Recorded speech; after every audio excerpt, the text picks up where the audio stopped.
Microsoft anytime they try to push this kind of crap. But I'm also somebody that knows that having healthy competition is important. We all need competition, right? Microsoft needs to be able to compete and be on their toes when Apple's catching up, and they need to all be on their toes when Linux is starting to catch up in a lot of places. And catch up it actually is. Not the condiment, ladies and gentlemen, it's position. Now, there's a lot of versions of Linux out there, and, we could talk, our days off looking at the entire Linux tree. Unfortunately, I'm a normal human being, and I think most people who just want to use their computer want to use their computers. Nobody's jumping into the esoteric versions of Linux, like Amogus or, Hannah Montana operating systems. There are certain types. I expose scammers in Tokyo. As I said, my guess for this video is that they were not actually Japanese people. Now, am I going to be right about that or not? I wonder. You're a drug dealer, you're a pimp.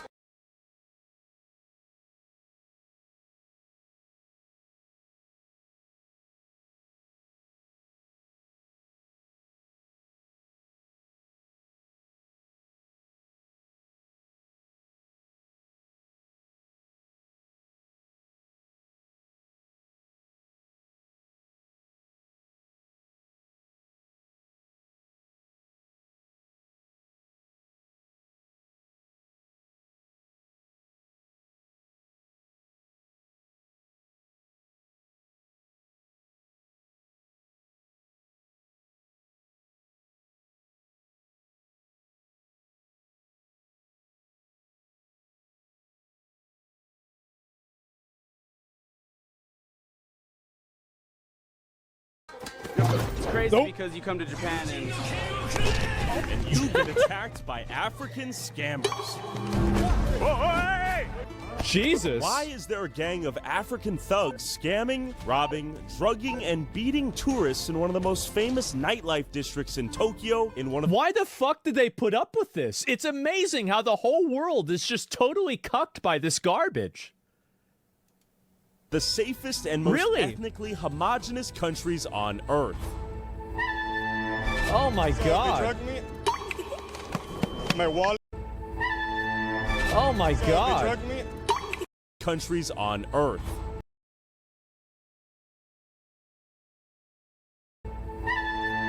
Oh my God. They drugged me. My wallet was stolen, everything. And I woke up next to another guy who the same thing had happened to. So I had to check in on America's greatest ally, Japan. Back up. Hey. I'm honored to die for my country. I'm not gonna fuck my country to any foreigner. Base. Oh, we're thieves? Uh-huh. You're a fucking criminal attacking people. All right, prepare for the chase. They're running away? Nigerians pimping out women. Oh my God. Fucking tough, yeah? So, to make sure the third we don't world have plague guns? wouldn't claim another victim, Well, can't you just get young James, a fellow American who moved to Japan with safe, polite culture and was punched in the back of the head by an this is the guy. I remember watching this clip.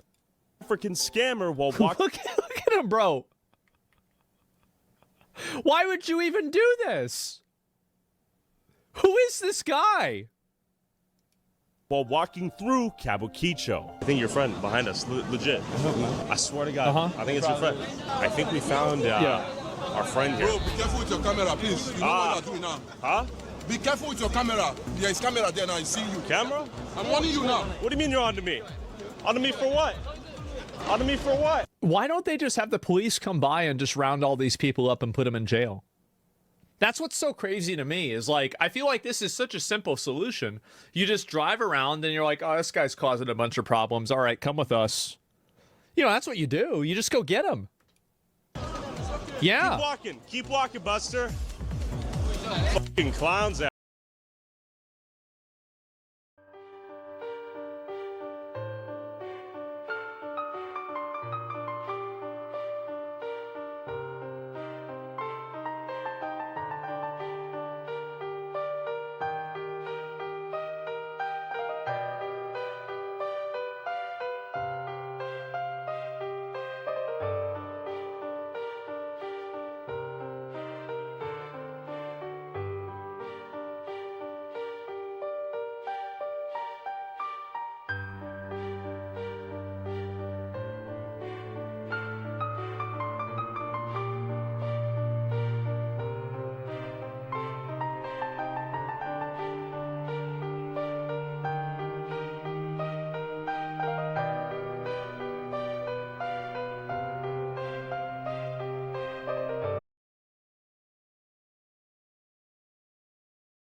out here.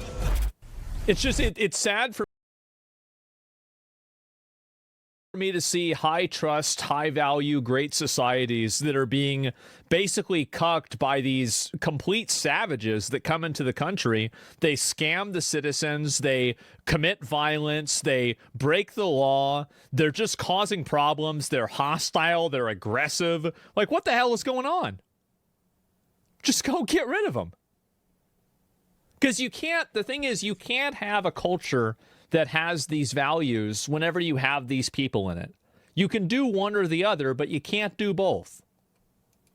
All right, I think we found our friend who attacked young James. James, what's going through your mind right now?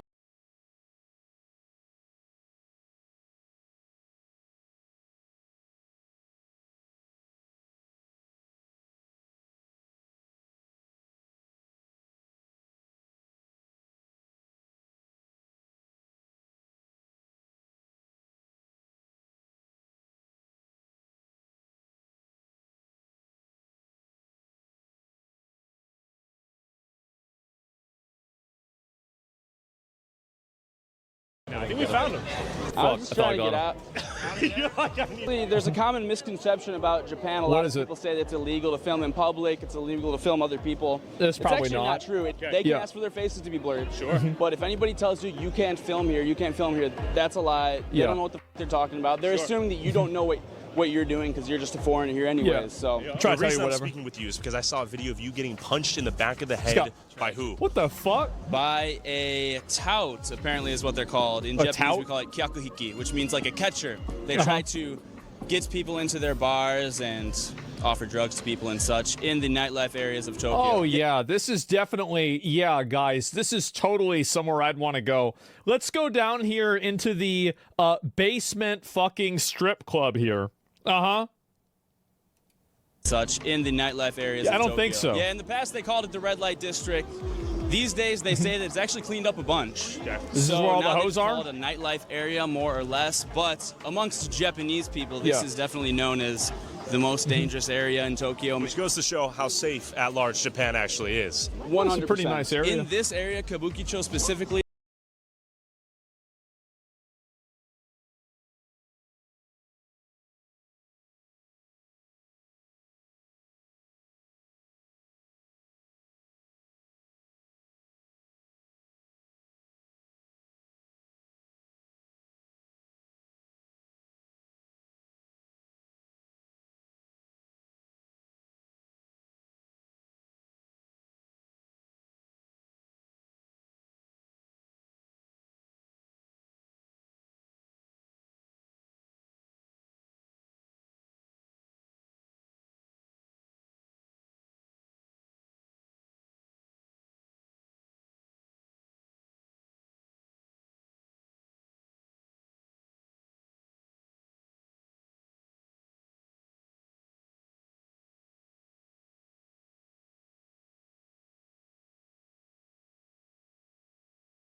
there are a whole bunch of fights occasionally between drunk people all the time. Yeah. But in terms of people being attacked for seemingly no reason, it often tends to be these I saw this. African tout kyakuhiki guys. Yep. Maybe because the tourists don't follow them into their bars, they refuse their scams.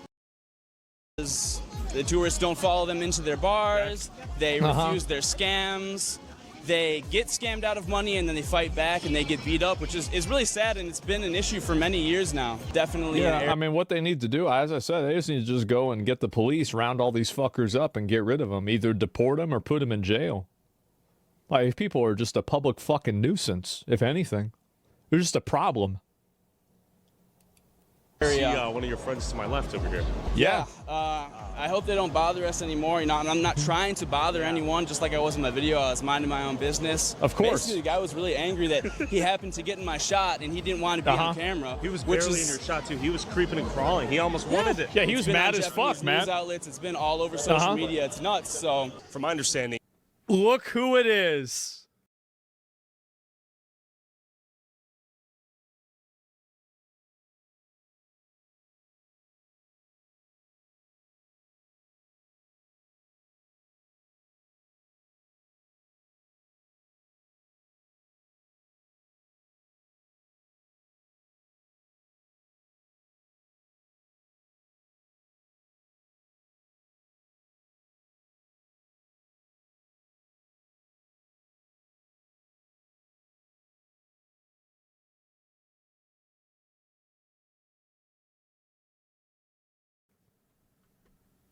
Oh, man. You know it's big time now, guys, because look at this. I'm reacting to it. From my understanding, a lot of these guys own or work at some of these bars. They try to lure you in with the prospect of a cheap bar experience. And then what happens next? From the stories that I've heard, basically I made it. Yeah, they made to it. An international club. Because I reacted. They say, hey, brother, we speak English. You're probably tired. You're in this country where nobody speaks English. It's difficult. Check it out. You want to meet some foreigners, actually mingle with some people where you can really talk. Yeah. Okay. And you think, hey, you know what? That sounds kind of nice. I've been in Japan for 2 weeks.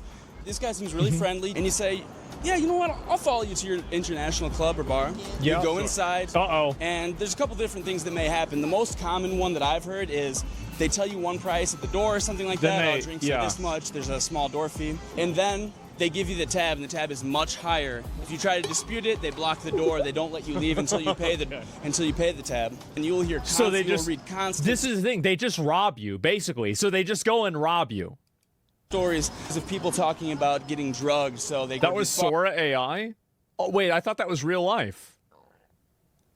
I thought everything in Japan is animated.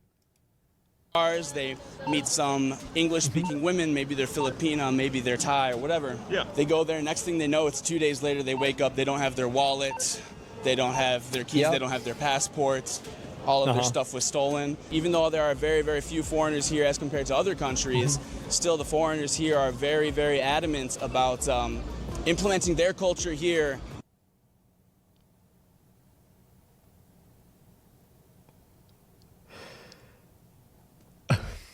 A certified classic. Wow. Not learning the language, whatever it is. And that bugs me because Redditors? I came here to Absolutely. experience Japan. Can you say something in Japanese?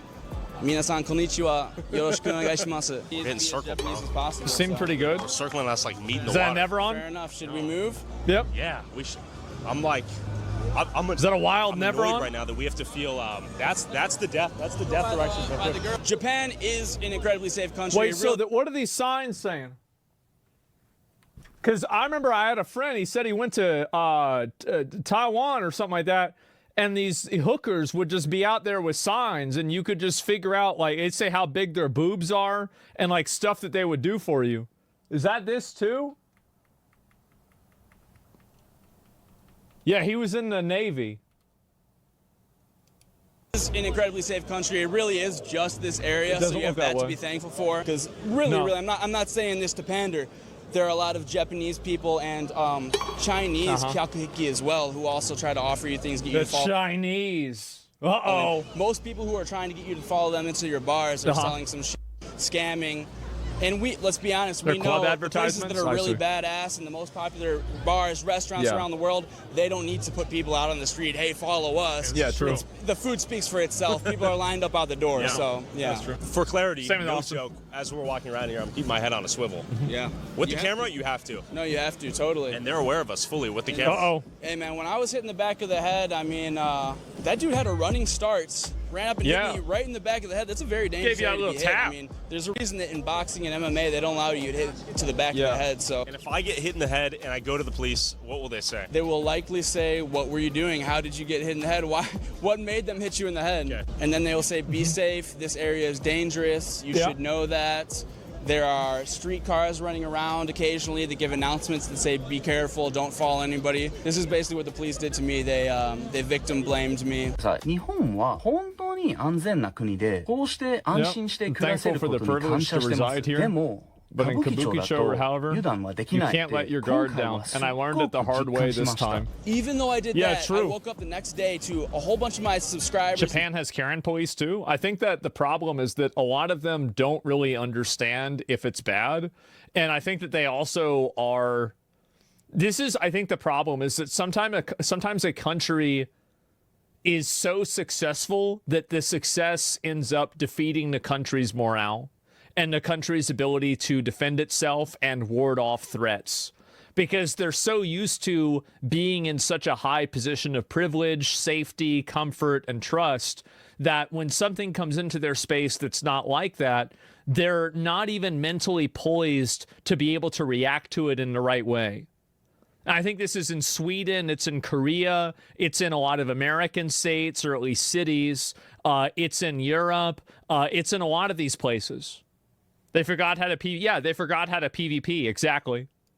People messaging me on Instagram saying, you're racist for posting the video. Yep. You posted the video knowing that racial tensions are high. That's right. That's right. It's all about race. You are trying to stir up more racial tensions. A couple different people said, I hope more happen to you. I hope that in 2025 you will get called racist for existing. Facts. And I want to hear a truth bomb. Of the few f***ed up violent things you've seen out here, who has perpetrated them?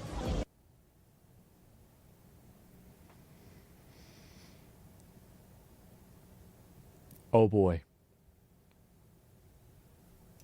The Nigerian African touts, 100%.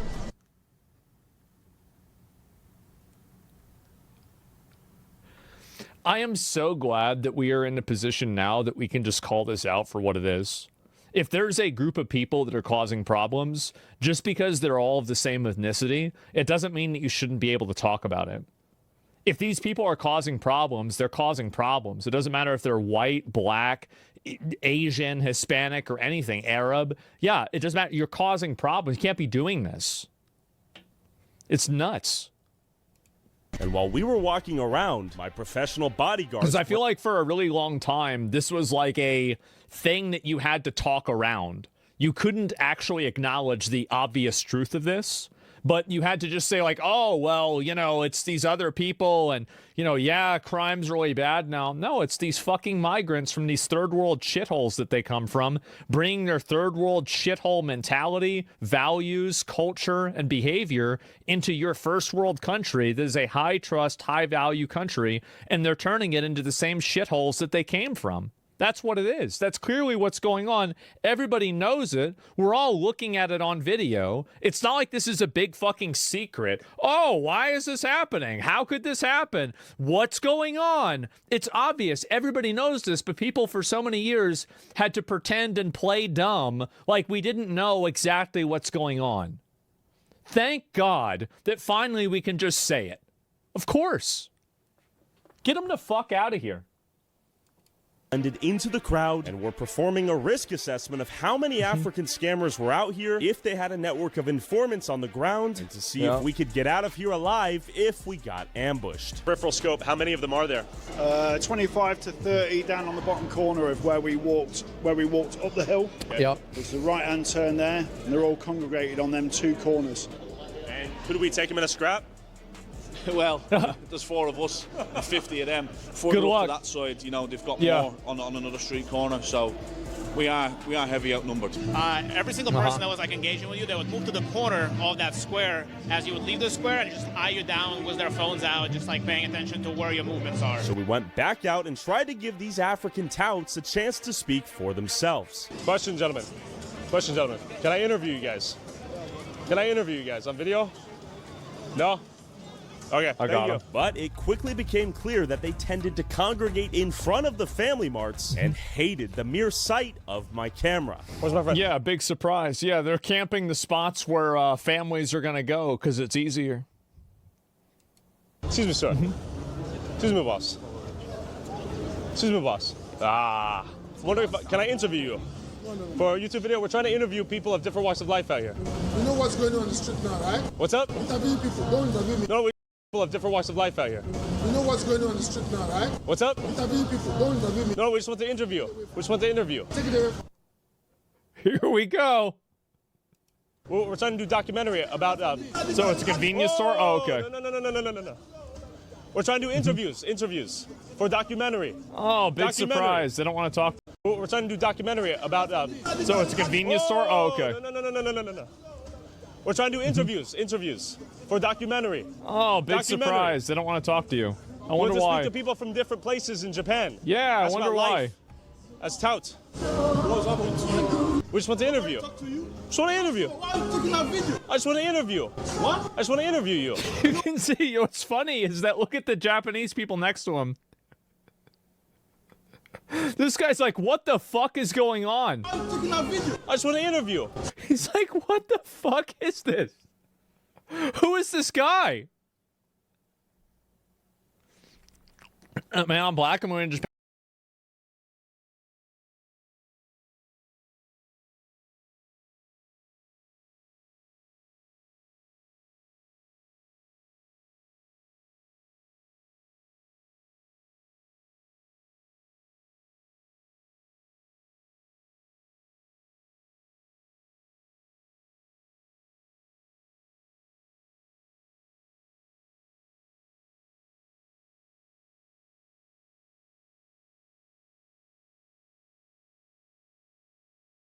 Japan later this year. Obviously, I don't plan to start problems. Makes me worry about how people will treat me poorly because of people like this.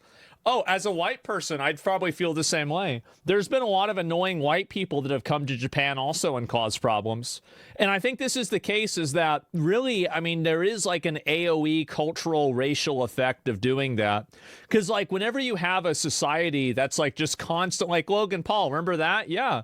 And it's like it does degrade, like obviously it's dumb, like all black people are not doing this, all white people aren't Logan Paul, right?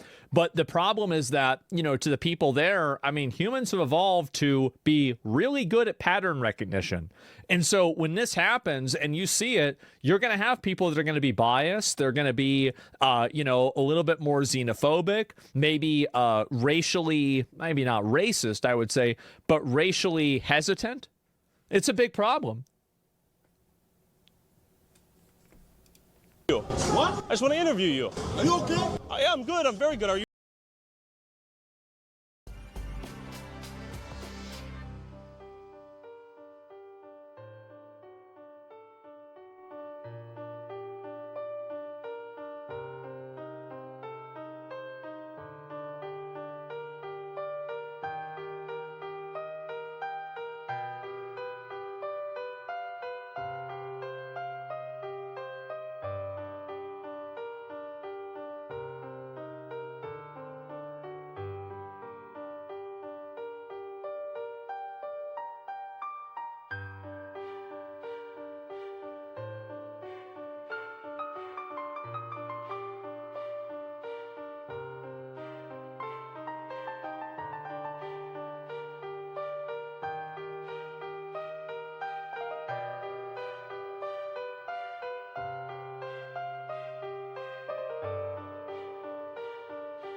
You doing good? Merry Christmas to you. That was a peaceful Christmas spirit. Wow, what a nice guy. Can I interview you, my friend? No? Huh. Sugoi. Okay, now they're calling the backup squad. We're going to keep it moving. Uh-oh. As you can see, they're repelled by the Nevrons are multiplying. Cameras. That is like their kryptonite. And then I spotted a tout predating on this. How are these people allowed there? I don't know. Or tourists traveling alone. What did he sequester you for? Bar? Yeah, he asked me to... don't go to the bar. You idiot. You idiot. What are you doing? What are you doing? You just spawned right out of the Civil War. Go back to Missouri. What the hell are you doing here? You gotta relax.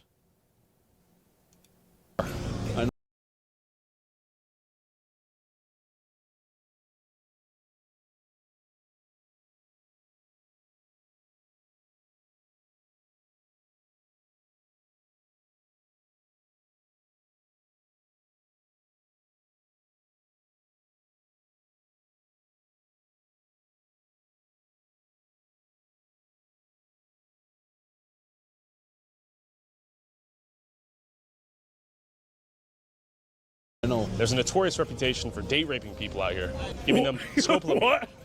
Drugs that make you so bad. That's the reputation out here. These businesses are sketchy. Spread the word to your friends and family. Okay. Where are you from? I'm from Germany. Oh, I mean, Germany. they're friendly enough. It's just that every 5 meters you encounter one. They're friendly until they're not friendly. I take along as well if you're going out of this place, because isn't it crazy that this is how bad it is? This guy wants to have somebody escort him out because of how obnoxious and aggressive these people are. That's bad. I can't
Another one right here.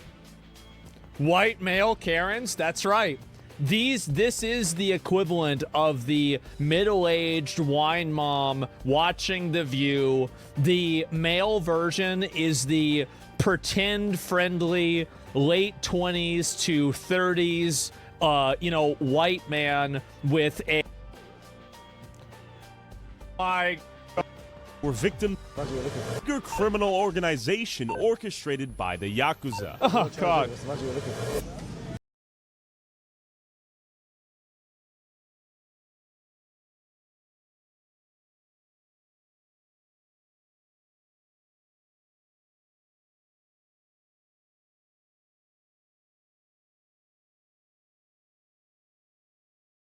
Scammers. Oh, you're just trying to. You are the guy. You're trying to blame the Nigerians. Oh my.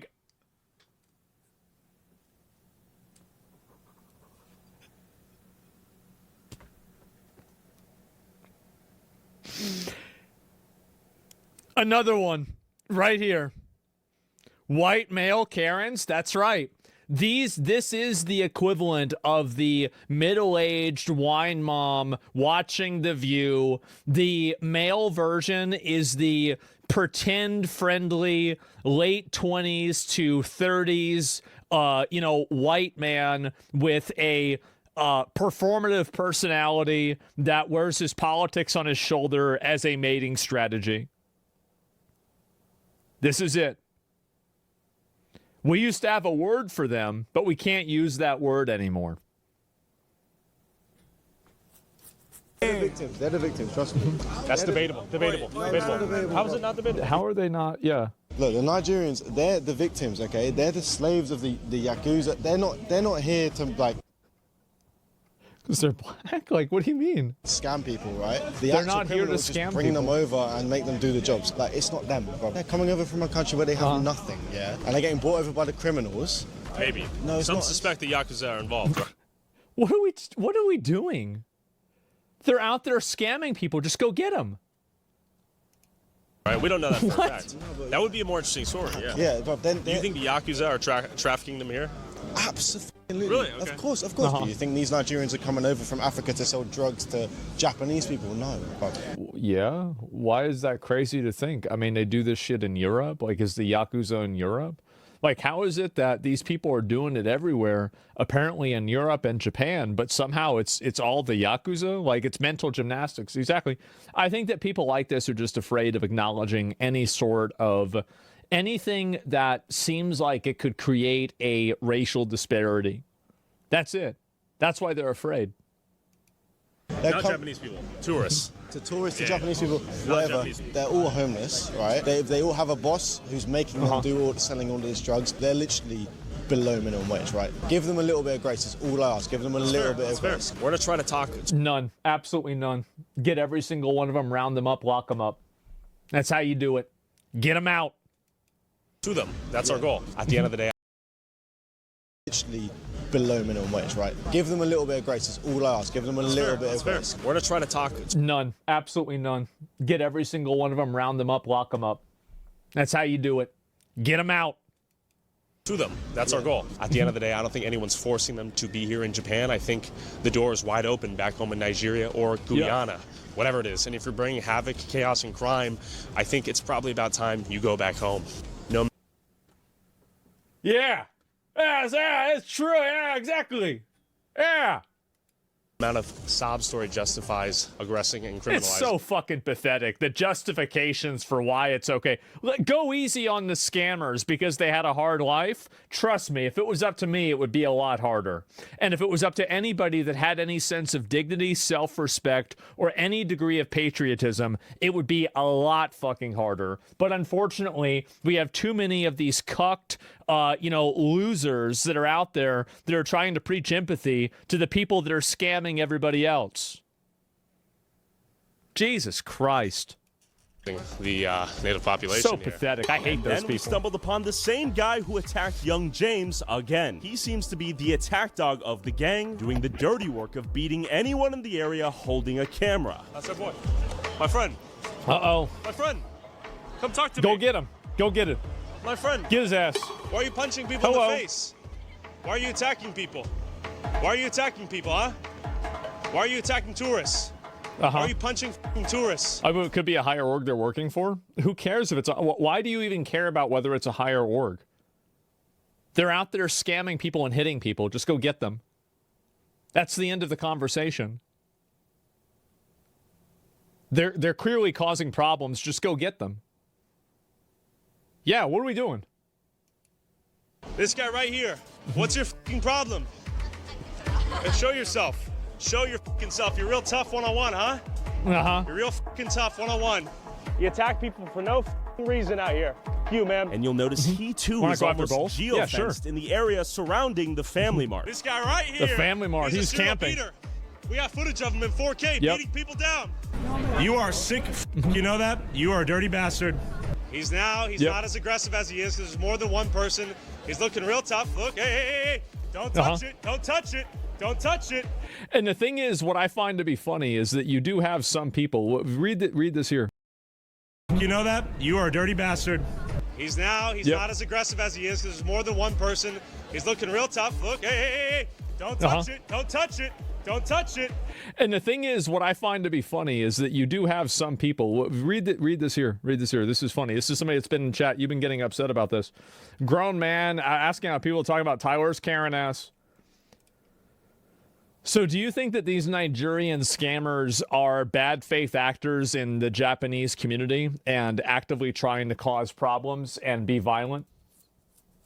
There are nuisance streamer cowards complaining about country they don't live in. Are bad faith actors in the Japanese community and actively trying to cause problems and be violent? There are nuisance streamer cowards complaining about country they don't live in? That doesn't sound like the answer to my question at all. Let me repeat it. So do you think that these Nigerian scammers that are coming into Japan are bad faith trying to cause problems and be violent? So do you think that these Nigerian scammers are bad faith actors in the Japanese community and actively trying to cause problems and be violent? There are nuisance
streamer cowards complaining about country they don't live in? Faith actors. So do you think that these Nigerian scammers are bad faith actors in the Japanese community and actively trying to cause problems and be violent? There are nuisance streamer cowards complaining about country they don't live in? That doesn't sound like the answer to my question at all. Let me repeat it. Trying to cause are bad faith actors. So do you think that these Nigerian scammers are bad faith actors in the Japanese community and actively trying to cause problems and be violent? There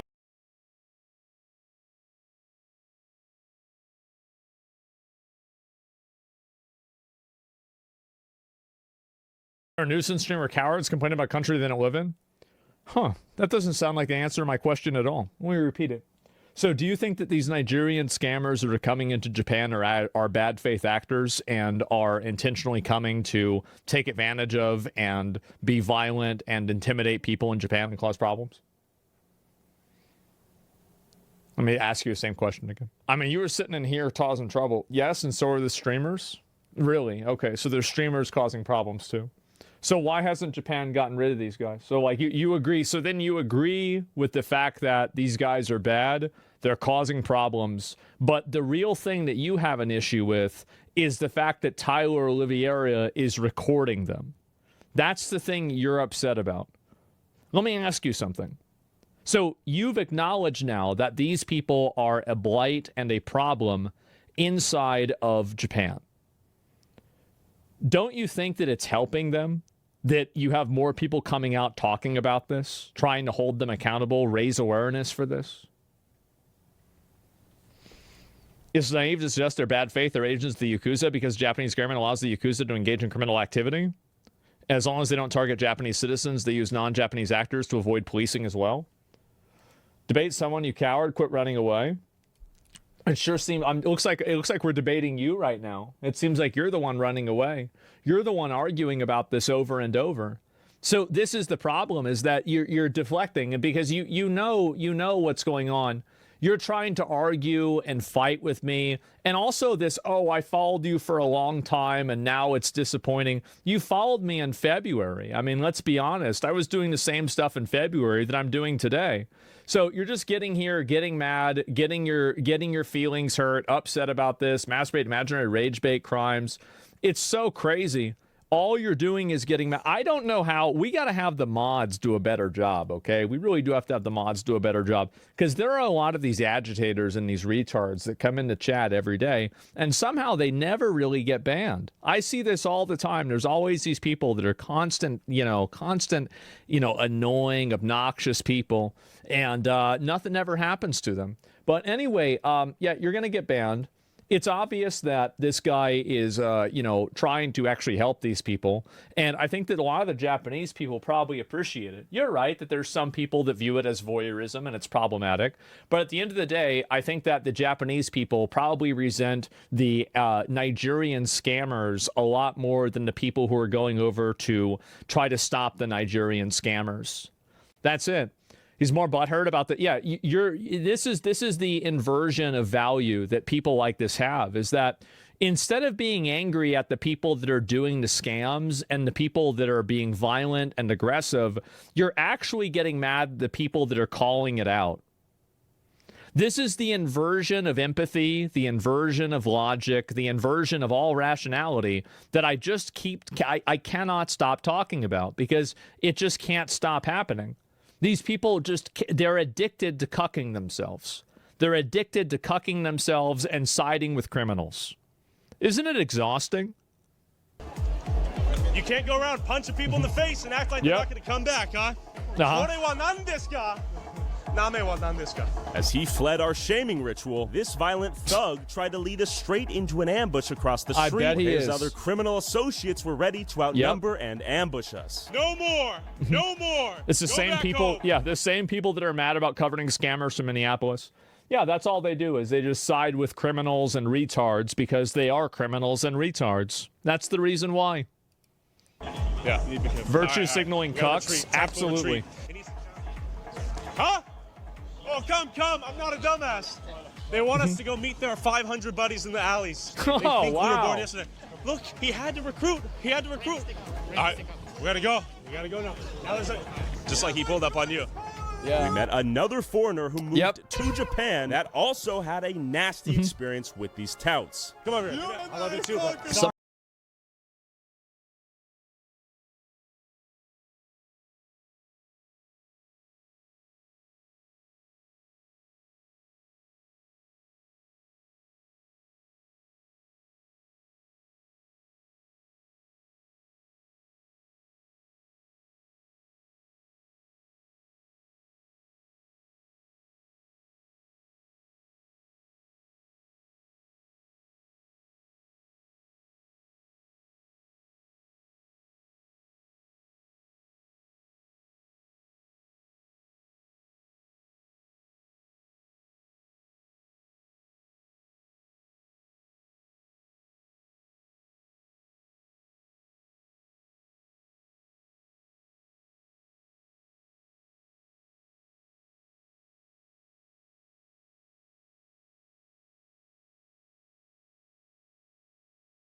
somebody says, listen, man, I'm Nigerian. You ain't ever going to sit here, going to see me here or any other average Nigerian defend this behavior. The reason why there are a lot of Nigerians in Western countries so frequently is because they're hardworking Nigerians who are running from this behavior happening in Nigeria. Nobody wants to share a country with these people. Hey, I get it, man. I don't know if this guy's actually from Nigeria or not, but like, I know that obviously everybody from Nigeria isn't doing this. It's just a handful of bad actors. But yeah, I mean, you have to identify the group as what it is, of course.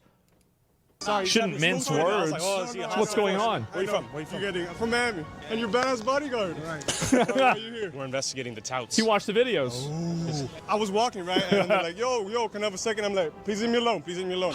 And then another guy came up to me. There was like 5 in a row. Okay. What the fuck? And I'm like, yo, leave me alone. And then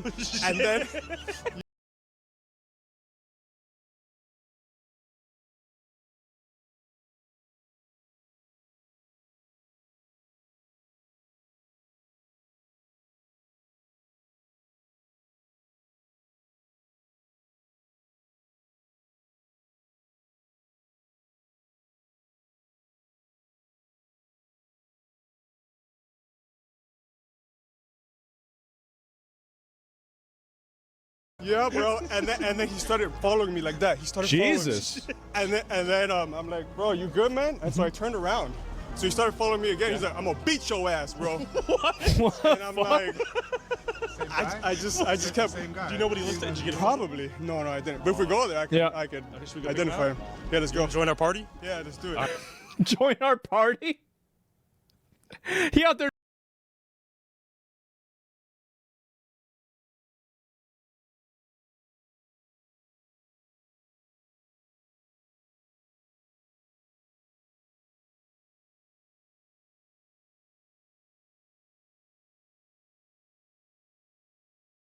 They're doing quests.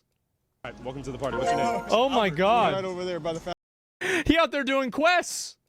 All right, welcome to the party. What's your name? Oh my God. Right over there by the family. He's right up there by the family mart? Yeah, the one that just kept following me. I'm gonna beat your ass. Uh-huh. Yeah. Plus one, beat yeah. your ass, bro. And I'm just like, whoa, dude. I just kept walking. They were like security or whatever. Yeah. The guy with the yellow. And then I asked them, like, what do I do in that situation? And they're like, don't hit back. Just take it, hope it's on camera, and then go to the police. Bro, that's no way to live. It's no way to live. No way to live. Why the fuck do people put up with this? This is embarrassing. It's crazy. How hard was it to get your visa to come over here? I got it through an AOT company. Yep. And then I switched to another visa, to the humanities visa, and now I'm working as an engineer. That's badass. Thank Good you, for man. him. Real engineer. Oh yeah, doctors and engineers, bro. Who knows? I went to a random bar. That was my first mistake. Yeah. And then I ordered one drink, and then I ordered another drink, and then after that, I blacked out. And I woke up. They drugged you? Yeah, they drugged me. So Damn. they drugged me, and I woke up at 5 p.m. the next day. What the I woke fuck? up in the hallway next to another guy who the same thing had happened to. My wallet was stolen, everything. I have a Japanese credit card, Rakuten credit card. They took 400,000 yen, which is like 4,000 USD. Yeah, that's a lot of money. It was a Filipino bar. Filipino bar? Yeah. Interesting. Yeah. Oh my God. Drugging going on out here. The We're fuck, trying to interview man? people that live here but are not born here. Yeah, at least he didn't lose a kidney. Okay, no worries. Excuse me. Can I interview you? No? I'm chill, I promise. There's a few questions.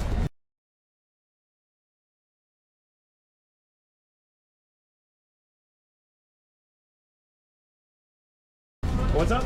You're walking, right? Walking, yes. I have a question for you. Do you live here?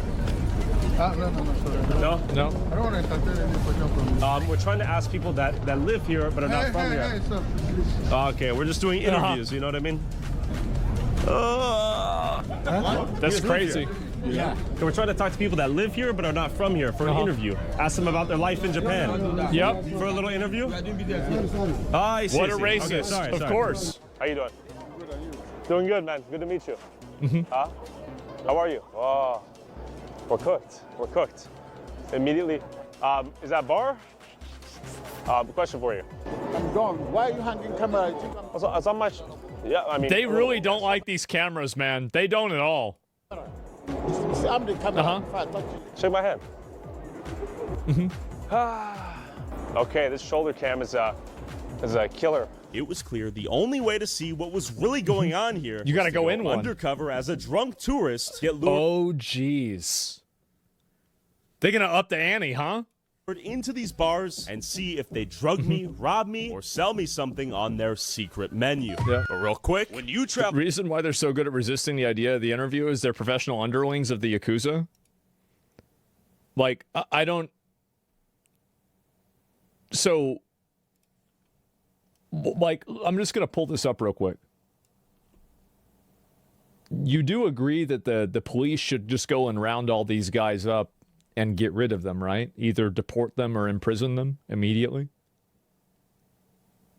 Right? I mean, because you're talking about these people. This is, again, it's the Yakuza. Yeah, so, like, that's clear, no doubt, yes. The police don't for a reason, though. Okay, so then we're in agreement. Okay, so you're just making like a non point just to like assert that you have some sort of information that we don't have. You're just wasting your time. As much as I do, the first thing you need when you land is data. And the sponsor of today's video, eSIM.io, has got you covered. Whether you're in Japan, France, Spain, He's just explaining. or India, He wasn't explaining. He doesn't know what he's talking about. Shouldn't be wasting time. Do you think he knows how these Wi-Fi when scams you work? Should be making memories. Yeah. It's simple. Download Explaining eSIM.io on your phone, and you have 3 simple ways to stay connected while you travel. Option 1, pay as you go. Load up your eSIM balance inside the app and use it in over 190 countries. Option That's 2, pretty good. time-based plan. Wow. Buy a 30-day plan for a single country. If your trip runs longer than your plan, it will automatically switch to pay as you go using your remaining balance. Option 3, regional plan. Traveling to Europe, Asia, the Americas, grab a regional plan and stay connected in multiple countries at once.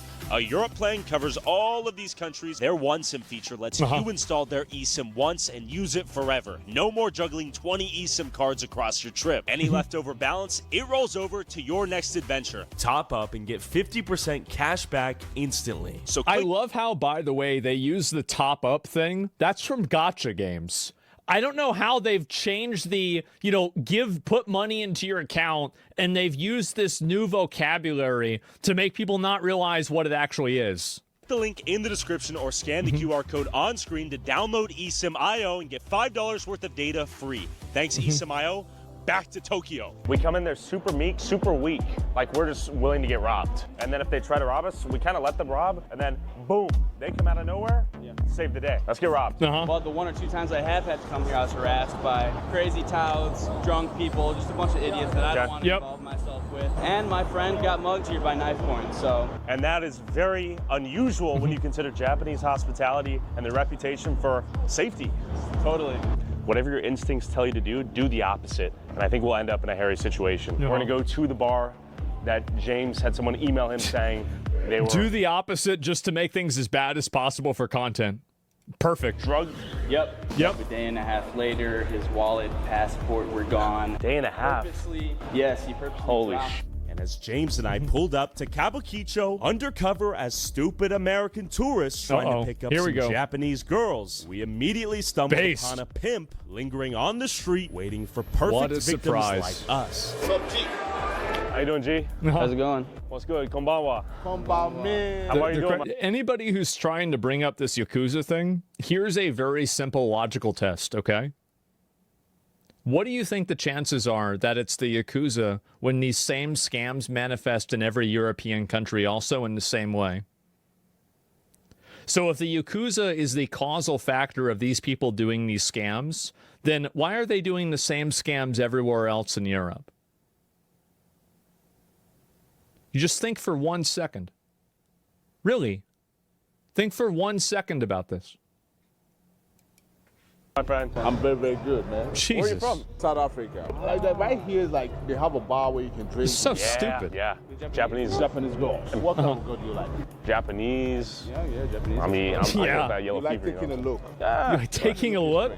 Just peek? You're taking a look. They speak English. That's the issue. Oh, you know girls? Of course, man. Of course. Okay, Are you looking for girls? Of course he knows them. looking for girls. All right. Actually, I'm working deep itself. I see. We scout Oh, women. he's working at a bar that scouts women. That's convenient. Oh, scouts. Okay, Wow. like modeling. I go to schools, to universities. No way. They work with different kind of bras. Okay, like hostess girls. Also, it's good. I got scout women. Look for girls that want to earn more money, live good life. They're pushed to different kind of bars. We have 2 good bars right here. Should we go check out the bar? If you take a look, you like the big. You like the Let's go see. Let's go see. Like, how much is it expensive to hang out with the girls or like drink with the girls? Drink with the girls, hang out with have sex, have fun. Yep. The bar. Wait, at the bar? At the bar. I was trying to rizz him up though. I was trying to rizz him up, no payment. You feel me? trying to use that American rizz. You know what I mean? This guy. I'll be like konnichiwa, kawaii. You know what I'm saying? I'll be like konnichiwa. Yeah, man. They're laughing at them. I get women. That's my job. I catch women. That's my job. Oh wow. Are you pimping? I'm a pimp, bro. Are you pimping? Yeah. You pimping in Tokyo? I pimp in Tokyo. They like guys like this. Has he got big dick or what? No, not big dick. Okay. Pimping in Tokyo? I pimp in Tokyo. They like guys like this. Has he got big dick or what? No, not big dick. Okay. Relax. How does he know? Okay, so they're 18 plus, right? 18, 19, 20, 21. You can inside here. They're 18 plus. Good question to ask. Definitely a good question. Inside? They Yeah. have a VIP, they have everything. They have like a private room or something? Yeah, private. And it quickly became clear that these touts weren't just promoting drinks. No, they were pimping women, selling a penetrative What a surprise. VIP experience, which is illegal in Japan. If you Yeah, want to see my understanding is that you can do prostitution as long as there's no penetration. I don't really know exactly why, but that's the way it is. the full uncensored infiltration of these adult clubs that YouTube won't let me upload. Wow. Go subscribe to patreon.com/Tyler It's a good Oliveira advertisement. for $5 a month. You're gorgeous. 1 hour. Let's go 1 hour. 1 hour we can go? One.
An hour? I feel like I'm a sinner. Maybe. God damn.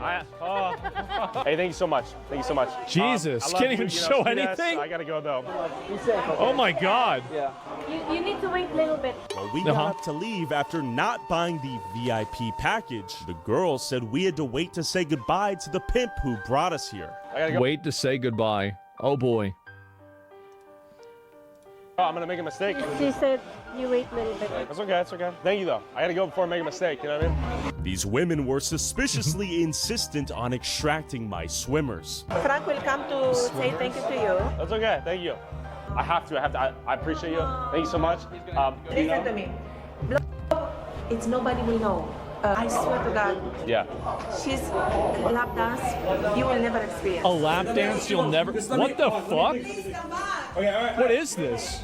Oh man, it's amazing. But why did the Japanese authorities allow underground brothels operated by the same African thugs beating people on the streets to exist? That guy's a professional pimp. He said he goes to the universities, and he actually told me when you were in the bathroom that was doing this in LA previously. He goes around to colleges, campuses, talks to girls. How are you feeling after those drinks? Are you feeling different than usual? I would say. Here we go. There's heightened adrenaline and stress right now because I was filming the whole time. I'm sure you didn't catch it on your phone, but there were a couple different foreign guys going back into the back room with them. I think I heard some. For sure, some clapping going down. And there were bars all over Kabukicho with an African hustler that seemed to run the show and somehow always had access to alcohol and women. What a surprise. What a big surprise. Oh, pole dance. We were going to go to the club. Oh, we're going to go club. And despite the aggressive and sometimes violent techniques of these touts, some of these clubs appeared to be legit bars, seemingly with the sole purpose of getting you drunk enough to upsell you to one of their brothels. Just farm the hose. There it is. What a surprise.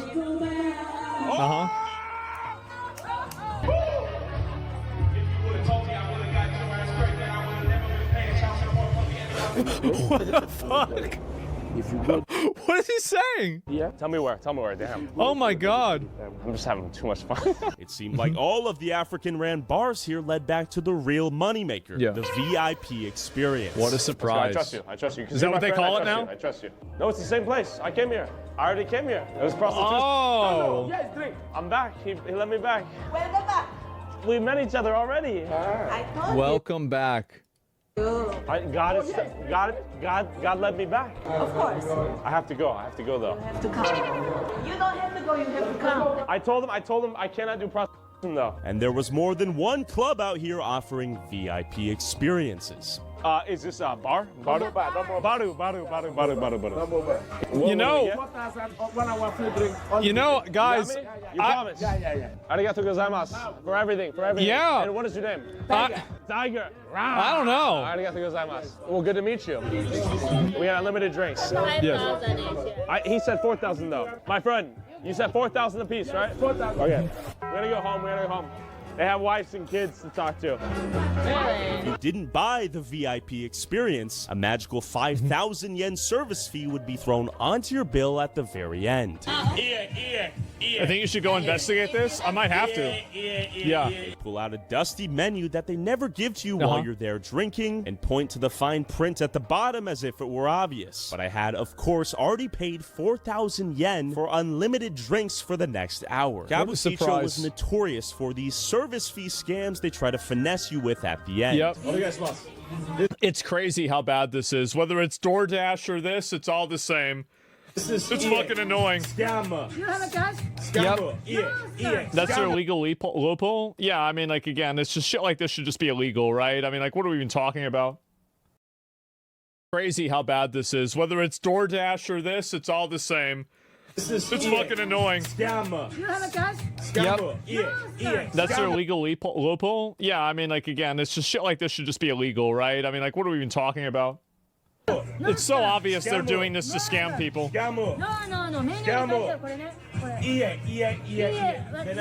a scam? You never showed me this? Nope.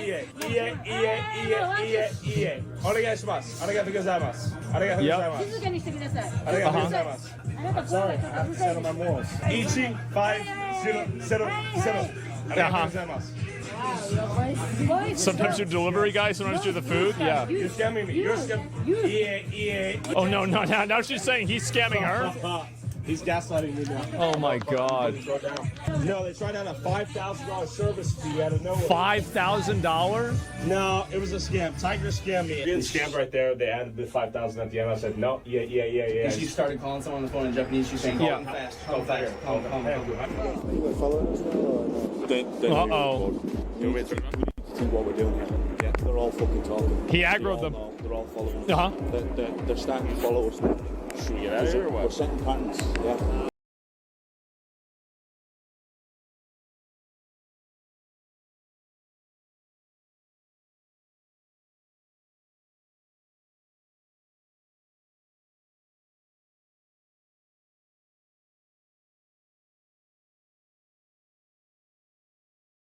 Tell her that too.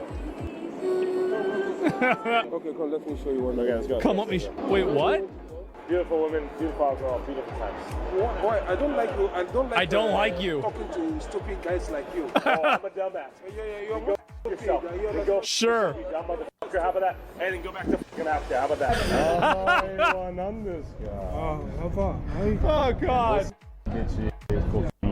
Oh god. Come, let's go. Bishop. The fucking Africa. Yeah, I'm the bishop. And how are you? Jesus.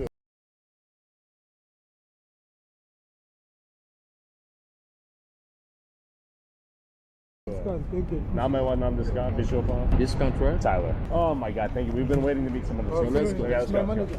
These guys stationed outside the Family Marts knew exactly what I was up to and were trying to blow my cover.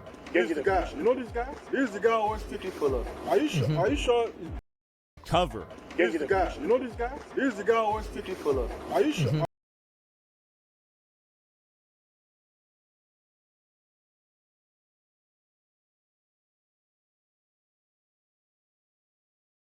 Are you sure it's real? I don't know if it's real or not. They all know each other, which is what's crazy.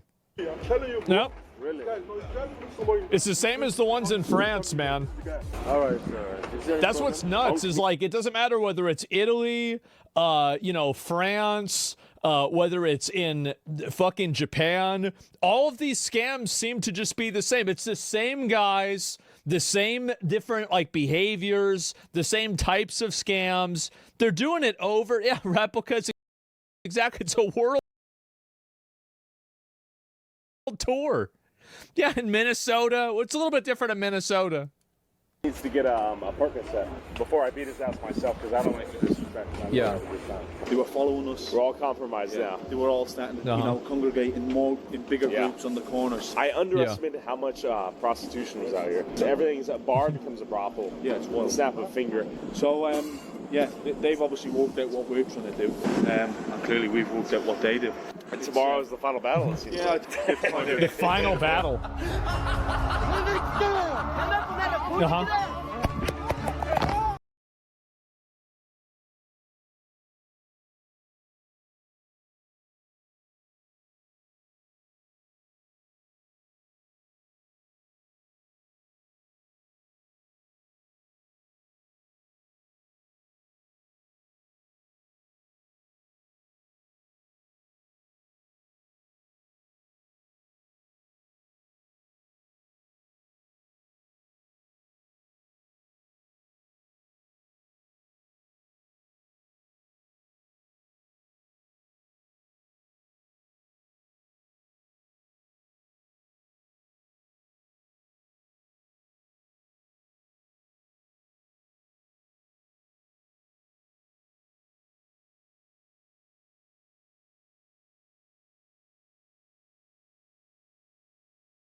Left Kabukicho and came back the next night to see if Yasuke the Samurai was still harassing drunk tourists.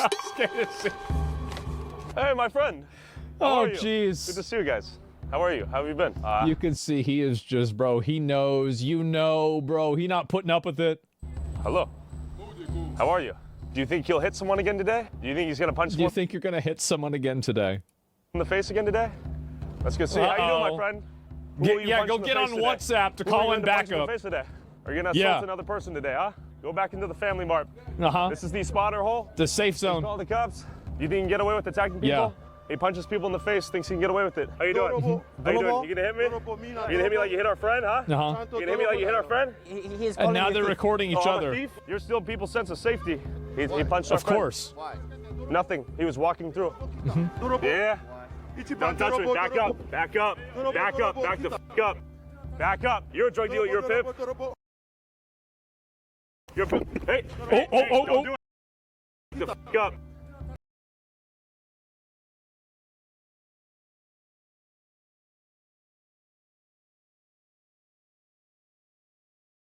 Back up. You're a drug dealer. You're a pimp. You're a pimp. Hey. Don't do it. Don't do it. Don't do it. Don't f***ing do it. They're trying to aggro him. Do it. Yep. Do it. Try some shit. Try some shit. I suggest you don't f***ing try some shit. I suggest you don't try some shit. Just walk away. Just walk away then. Just walk away.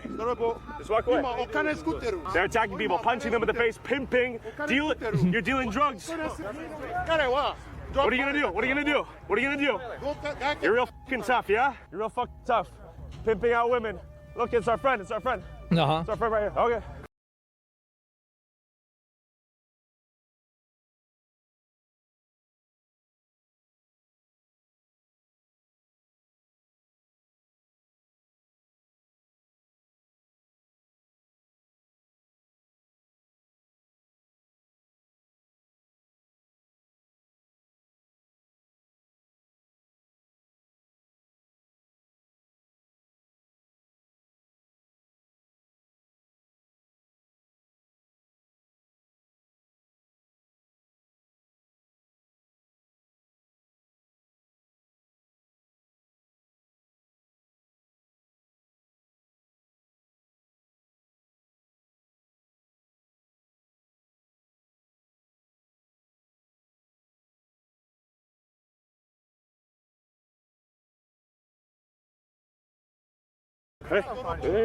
He attacked. He punched our friend.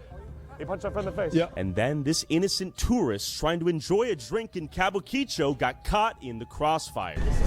Uh-oh, here we go. 360 degrees. All right. What? Crossfire. 360 degrees. All right. Why would you do this? What are they doing? Oh my god. Just randomly kicks him. This is insane. It's running wild. Stop. Hey. Uh-oh. Stop. All right, call it there. Call it there. Uh-oh. Now he got backup. Why do you attack someone for no reason? Why are you attacking people? Or you work with them? Where does he want us to go? What are you doing?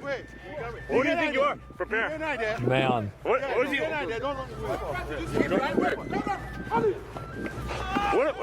Oh, hey!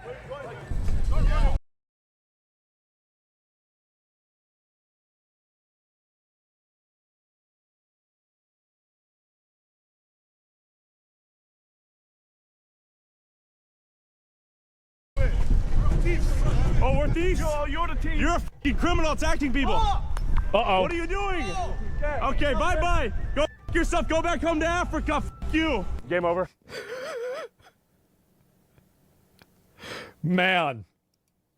Let's go. They're really out there. Let's go. Let's move it. Let's move it. They had a gun? Yeah. Move. Wait, what? Oh, shit.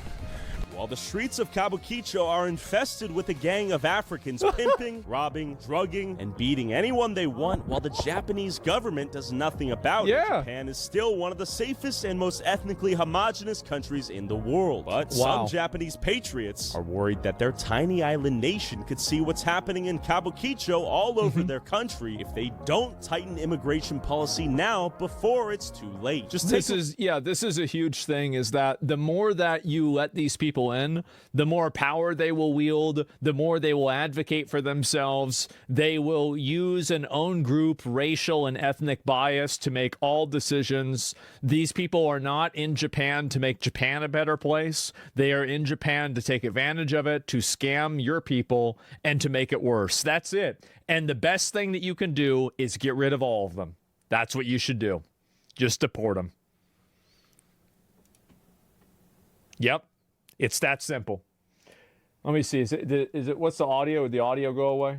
What's going on with the audio? Oh, I think my thing crashed. Give me 1 second. I got to reopen it. How would you respond to people calling them racist?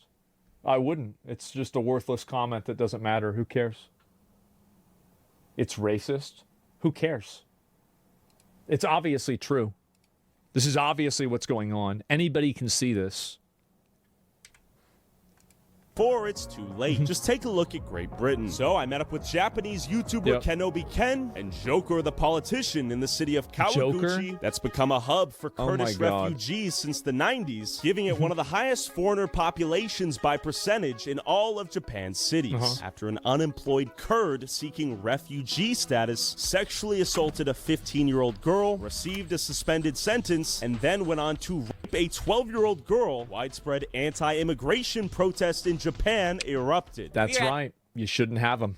They shouldn't be there. Nishikawaguchi, where the Kurds are occupying the city. What is this right here?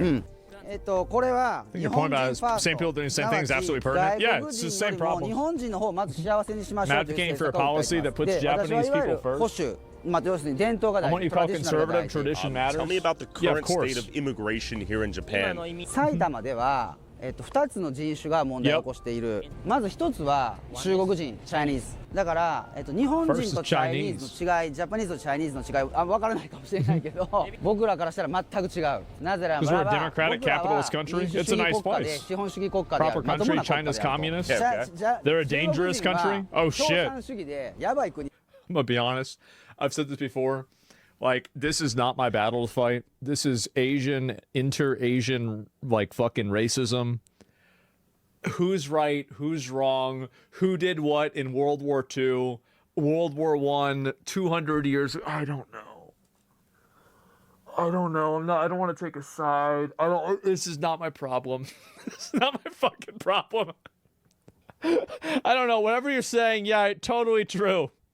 だと中国人があまりにも増えすぎてて僕ら日本人は中国人が増えすぎることで侵略されるんじゃないかって恐れてる人たちもいる中国マフィアチャイニーズマフィアがここにはいてで非常に治安が悪くなってるもう一個の駅はクルド人有名なクルド人が多くてそこで悪さをしてる隣の駅はここは中国で向こうはクルド人だったクルド人はトルコとかイランにいる国を持たない民族なんですがその彼らが難民だと嘘をついて日本にたくさん来ているそしてそこでいろんな暴動を起こしたりとか問題を起こしているまだこういうの見ても日本と同じようにあなたたちからしたら見えるかもしれないけど俺からしたら全然違う中国の怪しい店がたくさんある Chinese persons in the apartment building. That would never happen in Japan. Never heard of that happening. Japan's the best country in the world, most peaceful. They're from Hong Kong. Or China. This ain't Japanese. Communistic country. The Vietnam, that red color red means communist. You see a lot of those communistic flag around here, everywhere here. What are you talking about? China's in the wrong. Clearly, you can't use years from 100 years ago as justification. Huh. That's a nice argument. Post it again, I'm going to ban you. What are you talking about? China's in the wrong. Clearly, you can't use years from 100 years ago as justification. Huh. That's a nice argument. Post it again, I'm going to ban you. アイデンティティを示すべきなのに外国人ばっかりが中国やベトナムのアイデンティティを示して日本人の方が心の狭い思いをしていることがおかしいという主張をしています。Nobody gives a shit. Panda. Not Japanese panda. No, you guys don't have pandas. No panda in Japan. Okay. There's no panda? I thought they had like those red and brown pandas. They don't have those? Who is this?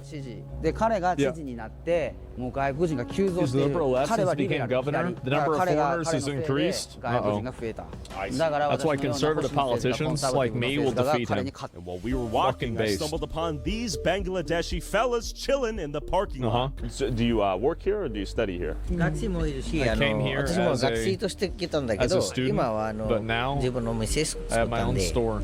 あ、なるほど。そうそう。お兄さんどうですか？日本語大丈夫です。Been there for 2 years. You understand just fine? 私今学生終わったら就職しましたですロスンで。何年ですか日本来て？11年です。 Been there for 11 years. And what is the biggest difference between Bangladesh and Japan? これが安全な国です。 It's a safe country. Yeah, I bet. バングラデシュよりが日本がちょっと安全な国です。 Do you feel welcomed here as a foreigner? そういうことないです。 Not really. I get along with them, but they're a bit cold. Do you see yourself living here for the rest of your life? ずっと住みたいです。 I kind of want to live here. And what are your thoughts on this? まあ If you're here legally, I ちゃんと合法に来てるんであれば don't really see a problem. Do you wonder whether or not you'll stay here forever? 今はずっとは9 I 年 lived 住ん here で for るんで about すけど 9 years. ちょっと住みたい I'd like to stay a bit And what longer. is the number one reason you left Bangladesh? 日本の頃は前は私の友達も日本に住んでて私も I 友 went to 達 Japan with と一緒 friends に and 日 studied 本 there に行って longer. 勉強してあとは日本の勉強システム Japan's もいいだ education から system's あとは good. 経済とか The あとは安 economy 全 is な国 strong. だ It's か a safe Is it country. easy being Muslim here in Japan? so very difficult Very In difficult. what ways? food Food? Are you happy he's here? On a personal level, I would say I'm not happy at all. I don't want it.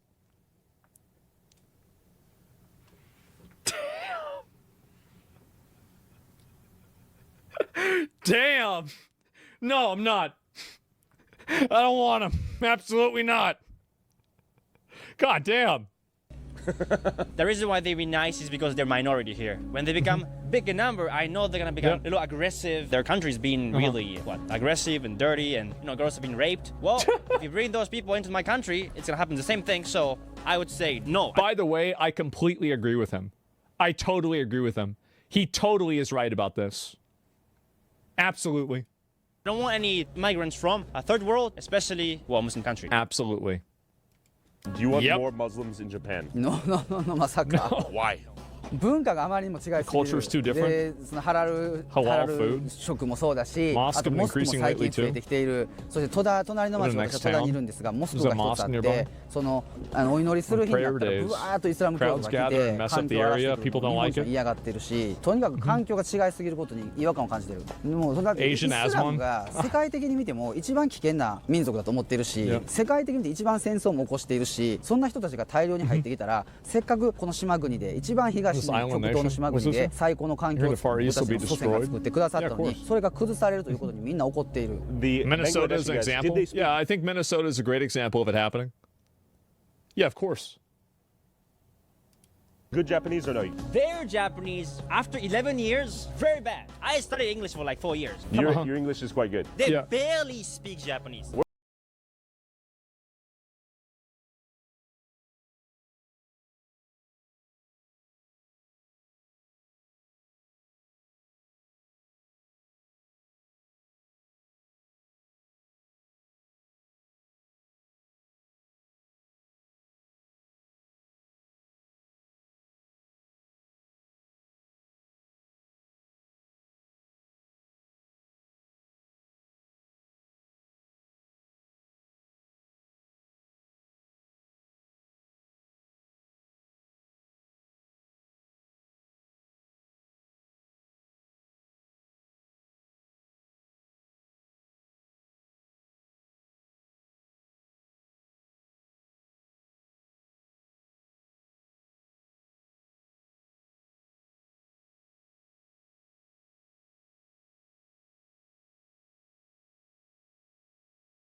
Where are you guys from? I'm from Bangladesh. How long have you been here? It's almost 11 years. 11 why did years. you come here? First I came here for a student, then now I doing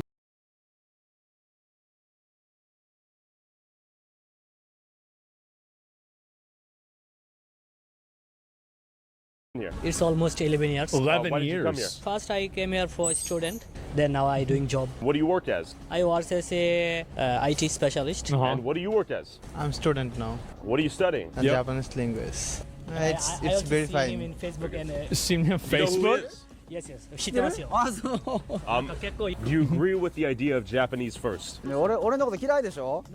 そんなことない？ You don't like me, is it? なんて言うんですか、自分の国だから自分でなんか好きなようにルール作って自分でなんか Let's say it's なんて happy? いうかハッピー Yeah, sure. なんか幸せな That's respectful. I gotta respect that. Yeah. ように It's good. 何でもやってもいいですけど、 And what do you like more, Bangladesh or Japan? every people they love their motherland. I think Japan is my second country. That's why I love both Japan and Bangladesh. You said that Japan gives you a lot of opportunities. Yes, of What do you give to Japan? I give Japan my brain, my knowledge and my strength and my honesty. If you had to live in one place, where would you live? Obviously Bangladesh. It's coming here for the study. You don't think you'll stay much longer? No, I don't stay long here. The study, and after I want to back to my country. What is some advice you'd give to an immigrant that comes to Japan? I want to see every people please obey the Japanese rule, stay happy and work hard and do something for yourself, for your country and also Japan. There's one question I ask. Nice guy. Yeah. Bangladesh grooming gang problem in UK. They've been raping, selling drugs. You know, there's too many problems in UK. When we see the problems there, how can we... Bro, he just goes immediately. Oh my god, this guy is a G. He just goes and asks him this shit immediately. trust that something might happen in Japan I think too. they are this environment. I think maybe Pakistan, India, and I think in UK environment they did there, but in Japan we Bangladeshi people nothing do. Do you think most Japanese knew the extent of the immigration here? No. They don't even know? Until he does the rallies. So his work is extremely important in highlighting Yes, what's what actually he's going on doing here. is like great job. Konnichiwa. Konnichiwa. Some random girl? Konnichiwa. What are they doing? Konnichiwa. Konnichiwa. Interview. Can we interview you? Uh-oh. We're doing Who is- interviews. 今インタビューできますか Can we interview?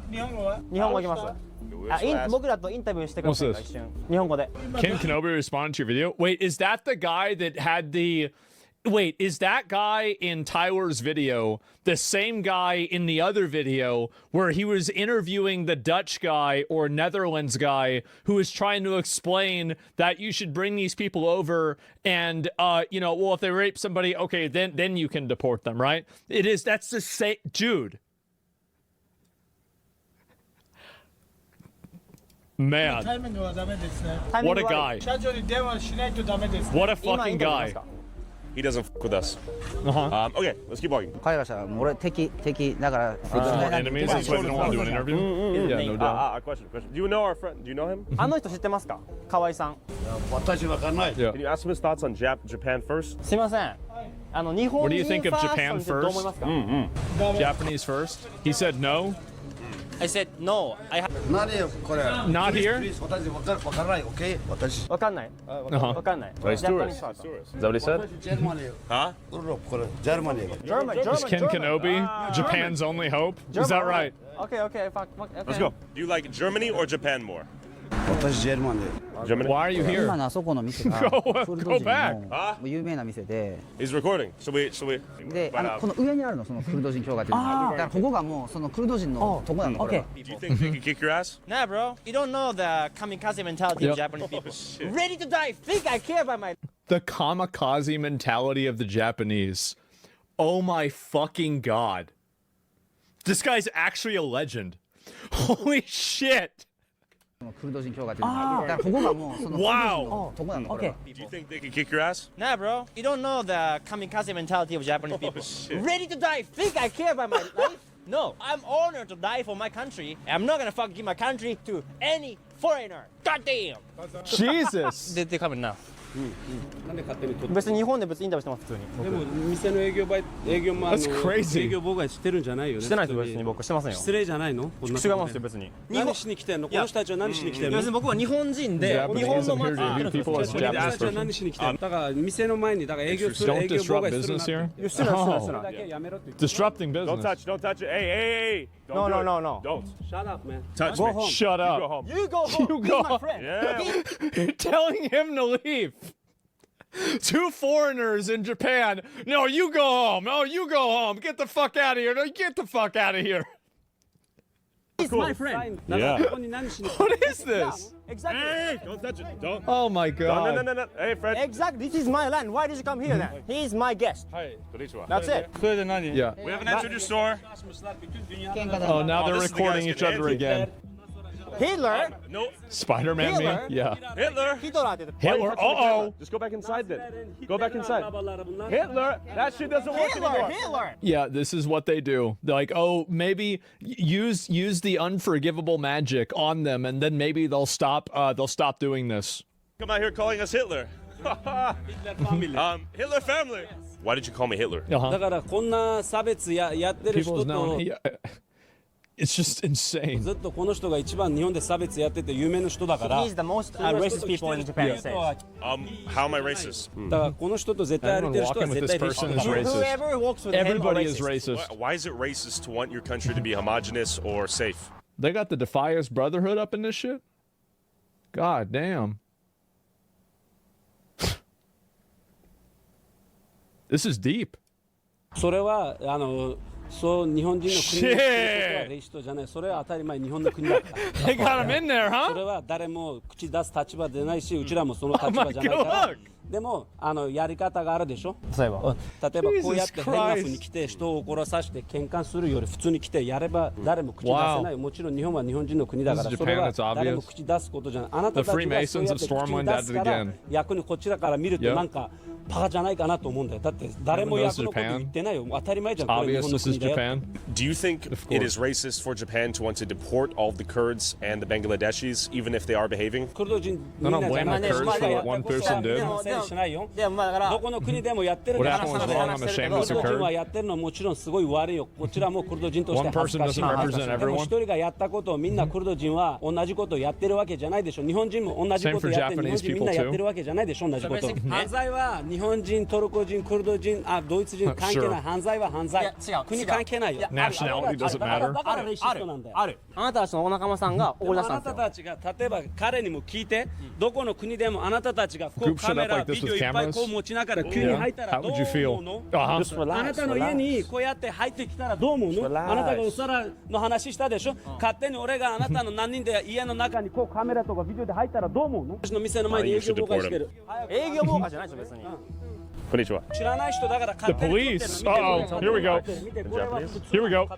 Let's see it. リラックスして。リラックスできないよ。リラックスできないよ。He said he cannot relax. 普通にあなたたちが話して。You can't even talk to us normally. Relax. He's getting so mad.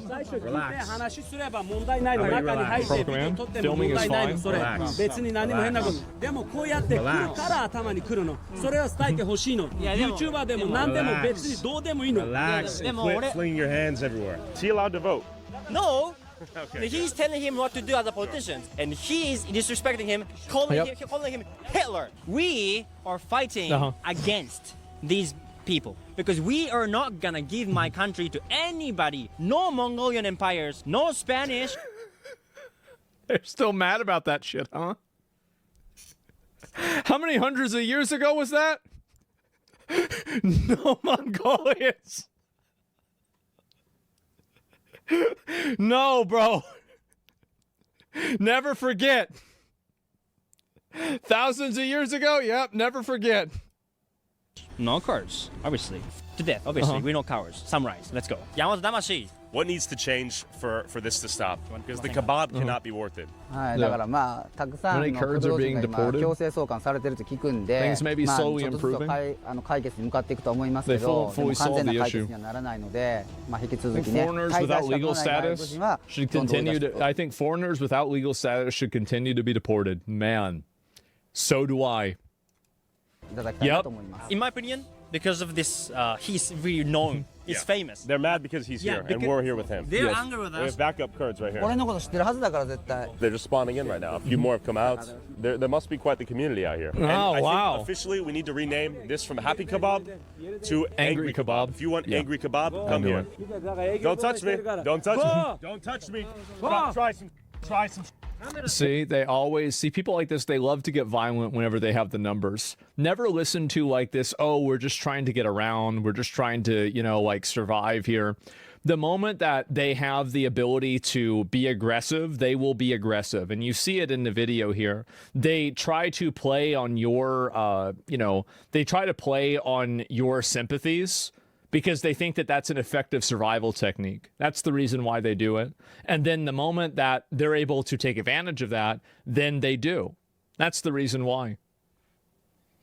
And the problem is that there's a lot of like naive people that just buy into it and they just listen to whatever somebody tells them. I think you've been tricked. Yeah, that's how it is. They pull on your heartstrings.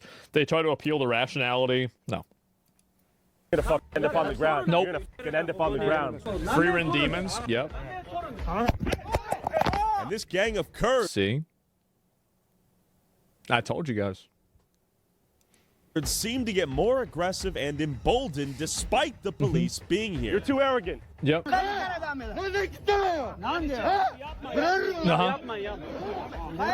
Man. Man.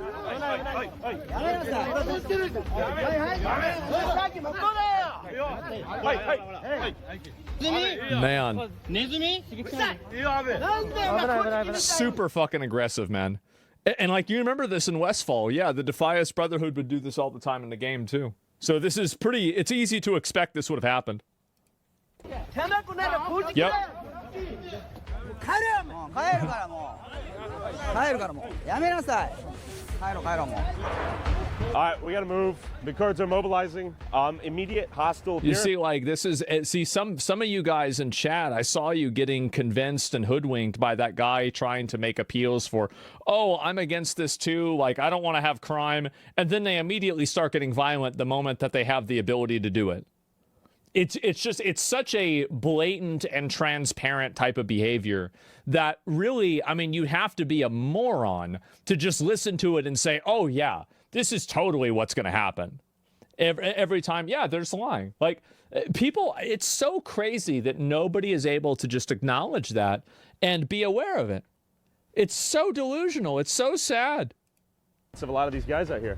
Are you concerned right now? Yeah, because they're going to ring more people. Just more and more keep spawning in. And my phone became broke. They smacked the hell out of it. As the cops escorted us out of the area, despite these Kurds attacking, the solution here was clear. Deport all of these people and don't let any more of them in. Japan is an amazing place because it's majority Japanese. Japan, if you love yourself and your people, please keep it that way. The future conqueror of Japan, Ken Kenobi, is on the way to kick them out of the country, obviously.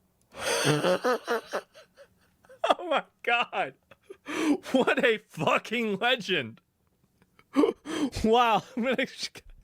I'm coming out to get rid of it. Yeah, I guess so. Perfect. I love this. All right. Well, let me link you guys the video. It's a Tyler Olivieri video. I love his videos. I totally agree with him too. I think he's great. I'll give the video a like. Give him a sub if you haven't already. Yeah, there you go, man. Absolutely fucking based. There you go. Wow. Can we get an American version of this, dude? Well, we keep trying to, but then things get worse.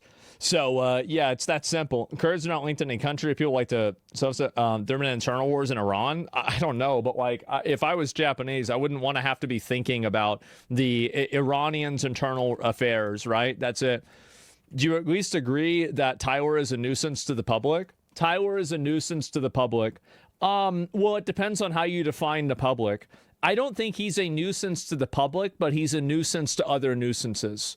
So, for example, like, I think that he definitely is annoying, but he's not annoying average, everyday people. He's annoying the bad actors that are already in the place to begin with, right?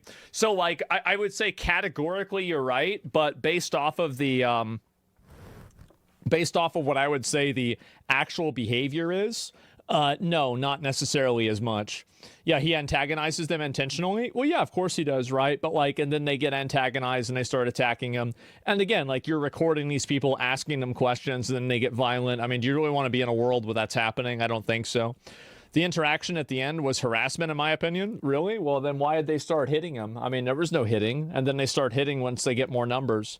Like, I mean, I don't really understand how anybody could defend that. It's pretty obvious that what they did is they probably communicated with other people, and then those other people came by, and then once they outnumbered them to a large enough degree, they were able to be violent and aggressive towards them, while whenever there was only a handful of them, they were trying to play the cosmopolitan, liberal, oh, yeah, everybody's the same, we're all against this, we're against crime too, it's okay. And then the moment there's enough of them, they start speaking in their own language, they're pushing you out, they're being violent, and I don't know why. I think that a lot of Westerners are so, they're so naive and stupid about this. It's so obvious what's going on, but for some reason, it's like almost the idea of like, well, you have to wait for somebody to pull out their gun and point it at you in order for you to acknowledge that you can use self-defense.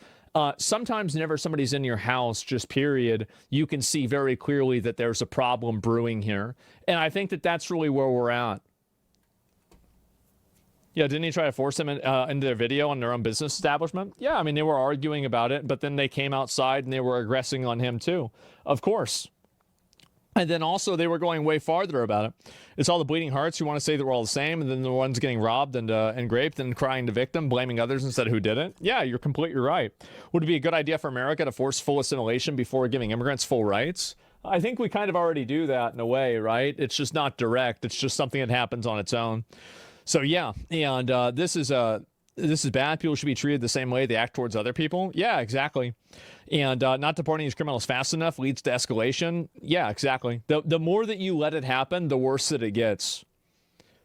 The starting point's the issue. If you blame the midpoint, you're the problem, not them. If you have these criminals, arrest them. If the cops aren't doing anything, now who's at fault? Exactly. Yeah, it's the cops doing that.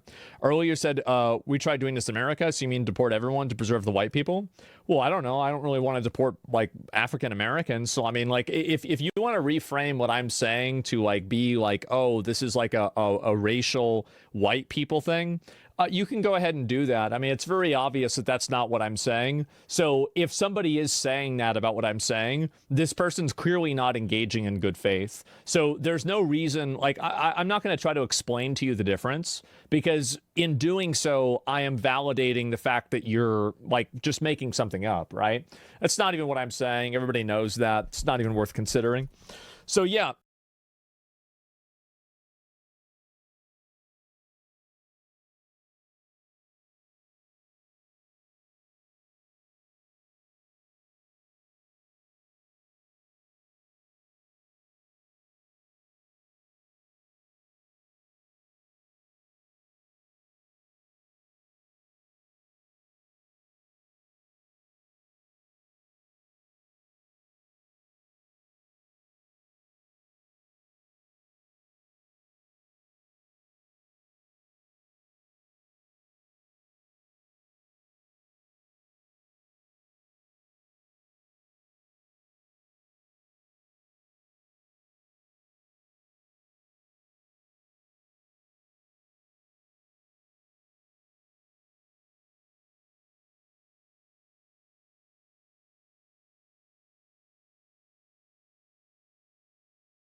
Put a 1 in the chat if you've ever gotten one of those scam texts about getting a withdrawal from your bank, or hey, you need to verify your information. You ever gotten one of those? I definitely have, but there's a new cashback scam. If you have a debit card or a bank account, you need to know about this right now. It's called the cashback scam. Scary. And another person lost over $10,000, and banks are now saying that this is happening multiple times a day. The manager told him about another customer who lost $10,000 days earlier. The bank manager came up to him and said, I'm sorry, I just want to make sure you're not being scammed. We stop 2 to 3 a day. Adam learned how it works and how you can avoid falling for it. Between the 3 trucks, $600-700 a week in gas. Moses Harmon has kept a close watch on his charges and expenditures since opening a landscaping and lawn care company 25 years ago. So he was surprised when earlier this month, I got a text message asking me if I had made charges. The message, which appeared to be from Wells Fargo, asked if Harmon charged $2,800 at a Best Buy in San Francisco. When I replied no, a couple minutes later, I got a call from Wells Fargo.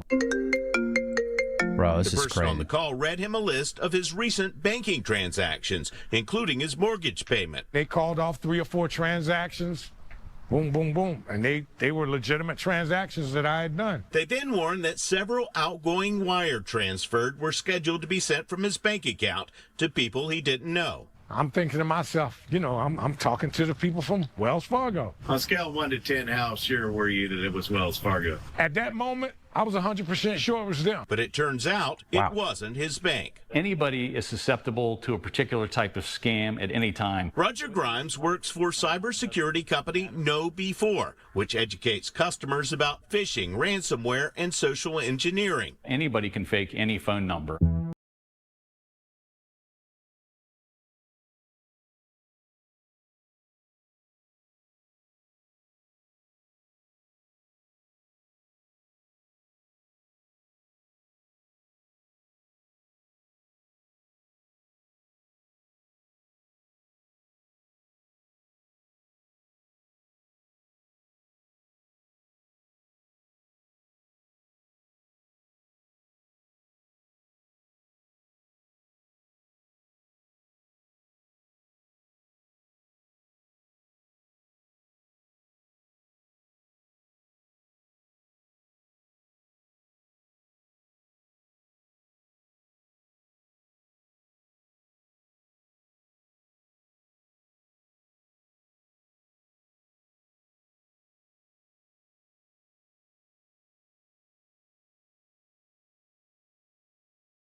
Grimes says by mimicking a customer's phone number and entering a few pieces of information available on the dark web, like social security numbers and dates of birth, scammers can use phone-based... Dude, what's really crazy to me is that, like, your info could be on the dark web with the swiftness, and somebody could be stealing your identity like it's nothing. banking systems to learn account balances and recent transactions. The more information they can give you about you, you start to feel confident, oh, it really must be this person. Harmon says the caller told him that someone who worked for Wells Fargo was trying to transfer and steal his money. So I don't know about y'all, I've gotten voicemails that have been like, hey, this is so-and-so from Chase Bank, but I don't know, maybe I was raised in the generation where I start to realize this stuff. I'm pretty tech savvy. I'm online a lot, so I kind of realize, like, if I'm getting some text from Chase Bank that says, did you make this withdrawal? And I check my account and there's no withdrawal made. Now, I did have somebody try to steal my information from PetSmart. I was trying to book Loki a bath, and somebody tried to steal my identity on PetSmart, so I had to take all my stuff off of PetSmart. But the problem is everybody wants you to create an account. That's another thing, is everybody wants you to create an account to something. Then when you do that, you're putting your email address, your phone number, and you're putting yourself at risk, because then people, if they have a data breach, which it seems like, I don't know about you guys, it seems like everybody's having a data breach right now.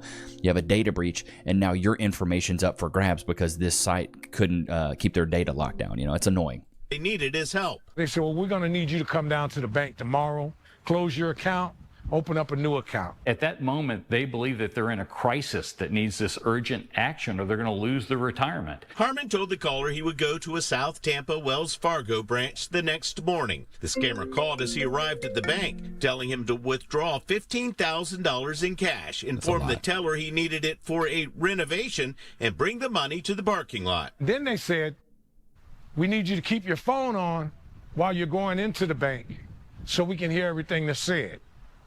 What? That was the biggest red flag. Harmon realized something wasn't right as he approached the teller. She handed me a withdrawal slip. She said, I need you to fill that out. I turned the withdrawal slip over, wrote on it, I think I'm being scammed.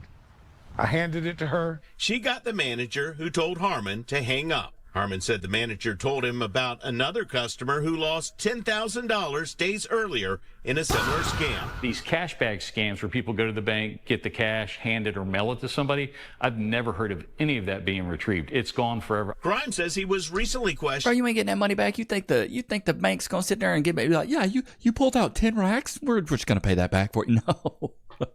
This reminds me of when the Nigerian princes would reach out to me back in the day and say, hey, I've got $1 trillion. I just need you to send me $3 grand. I'm going to send you $5 grand in a Western Union, and you just got to send me $3 grand back, and you keep the change. Like those Western Union scams. Y'all remember those?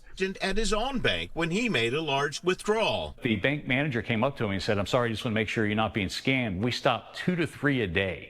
So imagine that That's one crazy. bank branch is stopping 2 to 3 of these, what I call cash bag scams a day, and multiply that by the many tens of thousands of bank branches we have. There are currently about 70,000 bank branches in the U.S. All right, now that you have seen... That's crazy.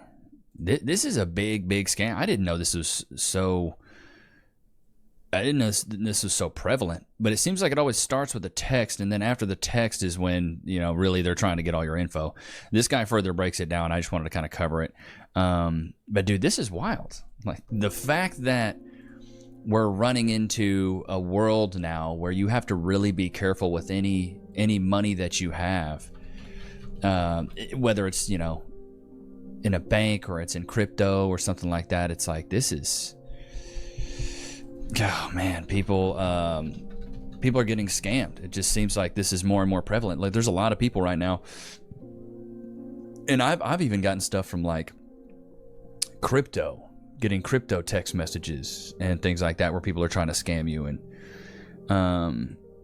it's like this is something that a lot of people have to be really weary of now, because if you're not, you will get scammed. I feel bad for a lot of people that don't know, the internet that well and think, oh, I know who I can trust. I know what's going on, and in reality, it's like, bro, you got to really be careful. You got to really be careful with who has your information, what apps you download, so it's like, it's wild to me. And it seems like they always target the older folks, like they're never going for people that are, for people that are young. They're always going for the older people. So it's sad. Day, you're so lucky. You're full of luck. It's your lucky day. No, it wasn't Sarah's lucky day. It was a setup for a classic $20 distraction scam. And by the time it was over, thousands had vanished from her bank account and her daughter's. And this is the Ralph's I usually come to. On Wednesday, April 16th. Good old Ralph's. That must be a northern thing. I don't know of any Ralph's here in the South. Sarah went to Ralph's grocery store on Satakoy Street and Louise Avenue in Van Nuys. As she was using her debit card to pay, a stranger approached her and said that I dropped $20, and I said, no, I don't think I did. And I was putting my PIN into the machine, and he came much closer to me and was kind of pushing the $20 into my wallet. You need to back up. Back off. It all happened in a matter of seconds. Sarah kept insisting. And I'm like, no, this is yours. This isn't mine. As Sarah walked back to her car, the same man, now joined by a woman, followed her, again insisting she take the $20. They continued to invade her space. I knew it wasn't mine. The reason I was getting cash back was because all I had was a couple dollars. Sarah left the parking lot feeling weird about the encounter. She checked her wallet to see if maybe they had taken any of her cash. They hadn't, but something else was missing. My heart sank because my debit card wasn't there. Within 30 minutes, the scammers made multiple withdrawals at Chase Bank several miles away. God. In total, nearly $5,000 was taken from Sarah's account and her daughter Jennifer's too, because their accounts are linked. My money is... Oh, so they put the 20 in there, and when they did that, they grabbed your cards. I mean, it's crazy. Gone, and I had just gotten paid. And I'm a teacher. I don't make a lot of money. I really don't. And what I make goes to the things I need, and we can't cover that right now. So it's hard to know that someone can take what you have so easily. Jennifer filed a police report and shared the story online. See, the hard thing about these financial crimes is even if you do report it, like most of the time, the banks can't do anything, bro. They really can't do anything. Like they'll do what they can, but I think a lot of times they won't even give you your money back. I mean, I think you can get your money back sometimes, but not always, bro. They're like, hey, man, you got scammed. Like, it is what it is. There's nothing we can do. So... It's a scam that's leaving shoppers broke in minutes. I think this is another kind of popular scam, this $20 scam right Thieves here. are using a sneaky $20 trick to swipe your debit card and wipe out your bank account. Fox 11's Gina Silva is live in Van Nuys with the story have been drained. Okay, I think it's the same story. The $20 one, that's actually kind of smart. It's kind of like reverse stealing, you know what I mean? Like you give them a little bit of money, you know, and then you get to take, you know, what you can out of there. But you know, you got the Cash App scam, you got the Klarna glitch, you got the there's so many things right now, bro, that are going around this cash bag scam. Like, it's wild to me. Like, you got to really be careful. BBB warns of tap to pay scam. Oh golly, how many scams are there? Tapping your credit card or phone to pay has become second nature for most of us. But now scammers are doing something called ghost tapping to steal your money. Fox 20. Ghost tapping? 3 evening anchor Shay Razi. I've heard about real tapping, if you know what I'm saying. I ain't never tapped no ghost, though. Shows us what that is. It's today's BBB scam alert. Instead of swiping our credit cards, most of us try to tap to pay when we can. It's supposed to be the safer way to use. Before I know anything about this, chat, put a 1 in the chat and be honest. Do you tap to pay? Dude, I'm really bad. I don't even tap to pay. I'll use the Apple Pay on my phone. Like, go do the bing, bing, bing. You know what I mean? Like, double click it on the side.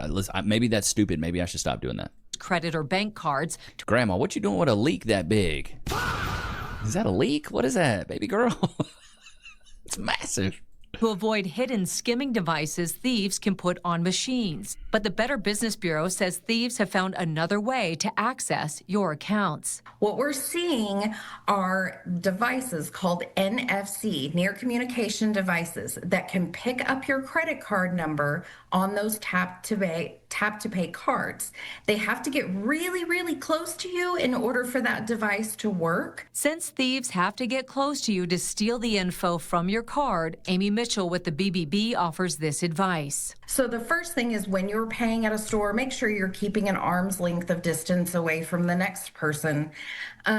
Try to keep your stuff secure. If at all possible, get a RIDF sleeve that will protect your card information so that those scanners can't work. If you put your credit card in this, then it will protect it from being scanned from outside devices. It's also a good idea to use an RFID blocking wallet, period, but especially if you're going into crowded spaces like concerts or festivals. If you still physically have your card, you're not going to notice right away that your card or info might be stolen. So what should we look for in our account? How do scammers kind of test these things out? So what we want to look for is, number one, check that bank's balance almost every single day, because what will I check mine every day. Chat, put a 1 in the chat if you check yours. happen with these scammers is that you'll start out with like a little $3, $4 charge, like tiny little charges, and they'll get more and they'll get more until they drain your bank account. And then you're out of funds in your account and can't do anything. It's called ghost tapping because you don't see it happening. When you really are paying for something, the BBB says check the amount on the screen at the register or on a vendor's handheld payment device and compare the amount to your receipt to make sure the numbers match. It's a good idea to set up transactions. That's crazy. I don't know about you guys, but the bank I bank with, I have them send me text messages if it goes over a certain amount. I'm like, all right, I want to know if it's over a certain amount. This way I'm not like, oh my God, what just happened? But I've heard of the skimming stuff. I've heard of the skimming. Like, you know, you go to a store, like you go to a 7-Eleven and it's all janky on top. And I'm like, I don't know about that. But also, I don't use my debit card anywhere. I don't know about you guys. I don't use my debit card anywhere because, in my opinion, your debit card's what, like if that gets hacked and your money gets stolen from your debit card, you really are cooked. But your credit card, at least you can dispute the charges and things like that. So it makes it a little bit easier. Loki, do you want a jerk, dude? You want a jerk, Mr. Dude? Free. Sit. Wait. Free. Go to your place. All right, let's switch gears here. If you have kids, this will hit hard. You have been warned. I'm 80 years old, and somehow I woke up in my 32-year-old body just for one day. I wake up to little hands tugging at the blankets. Mum, wake up, they shout. I blink and I sit up slowly. My babies, they're small again. They climb into bed, giggling, wiggling. I remember rushing through mornings, but not today. I pull them close, I hug them tight. I kiss their messy hair, I hold their little hands. This time, I soak in every second. I catch my reflection in the bathroom mirror. No deep lines, no grey hair, my younger face. I used to think I looked old at 41. What a silly thought. I find my husband in the kitchen making coffee. He looks strong and he looks young. I wrap my arms around him tightly. He looks surprised. Maybe we didn't hug enough back then, I think. We talk about the day, and today it all feels big. I memorise the sound of his voice. We pile into the car, kids arguing over seatbelts. Someone drops a snack, there's crumbs everywhere. I used to get so frustrated, but today I soak in the noise and the chaos because I know my car will be quiet and spotless for many years to come. Dinner is loud and unorganised. No one wants to sit still. There's shouting, giggling, arguing, and so much life. I don't clean up straight away. I just sit and I watch, trying to burn it all into my memory. Before bed, I pick up the phone. I call my mum, and I hear her voice. I haven't heard this voice in so many years. I close my eyes and I let her words wash over me. I tell her I love her again and again. I never want to hang up. And this time, I don't leave anything unsaid. At bedtime, I don't skip pages in the story. I read every single word. And then I ask, can we read one more book? And they say yes. I don't want this day to end. I got one more day, and this time, I knew that this was joy, this was love, those little hands, our strong young bodies with no aches or pains, our parents who are still alive. It all mattered so much more than we ever realised at the time. That is so good. Love that. Sometimes I got to hit y'all with the heartfelt stuff, but I heard a quote a while back, and it's like, you can't change the past, you can't predict the future, and the present is the most beautiful thing we can, relish in right now, because it's a present. That's why they call it the present. It's a present to just be around and be, present with the people that you love. So that's something I've had to really work on, especially because I don't know about you guys, but chat, put a one in the chat if you're like this. Like, I'm very much so. I'm a workaholic. I'm obsessed with, social media. I'm obsessed with YouTube because it's my job, essentially. Like, this is how I put food on the table. So I always want to know what's going on, what's happening, what's the new trend, what's a new video, what's this, so I'm always so kind of obsessed on what's going on.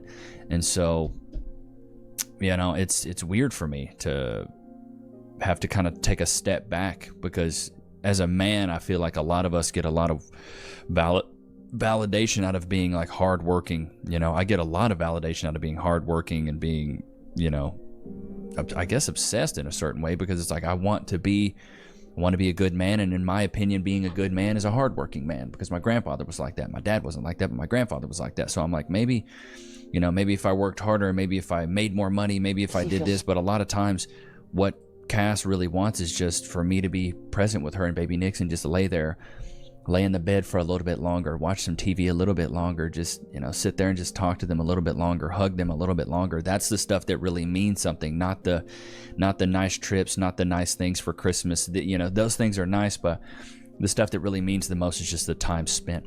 All right, let's switch gears. Genuine question for men. What kind of man dates a woman like this? Is this woman not instantly a put off, the voice, the attitude, the crazy eyes, the being average at best?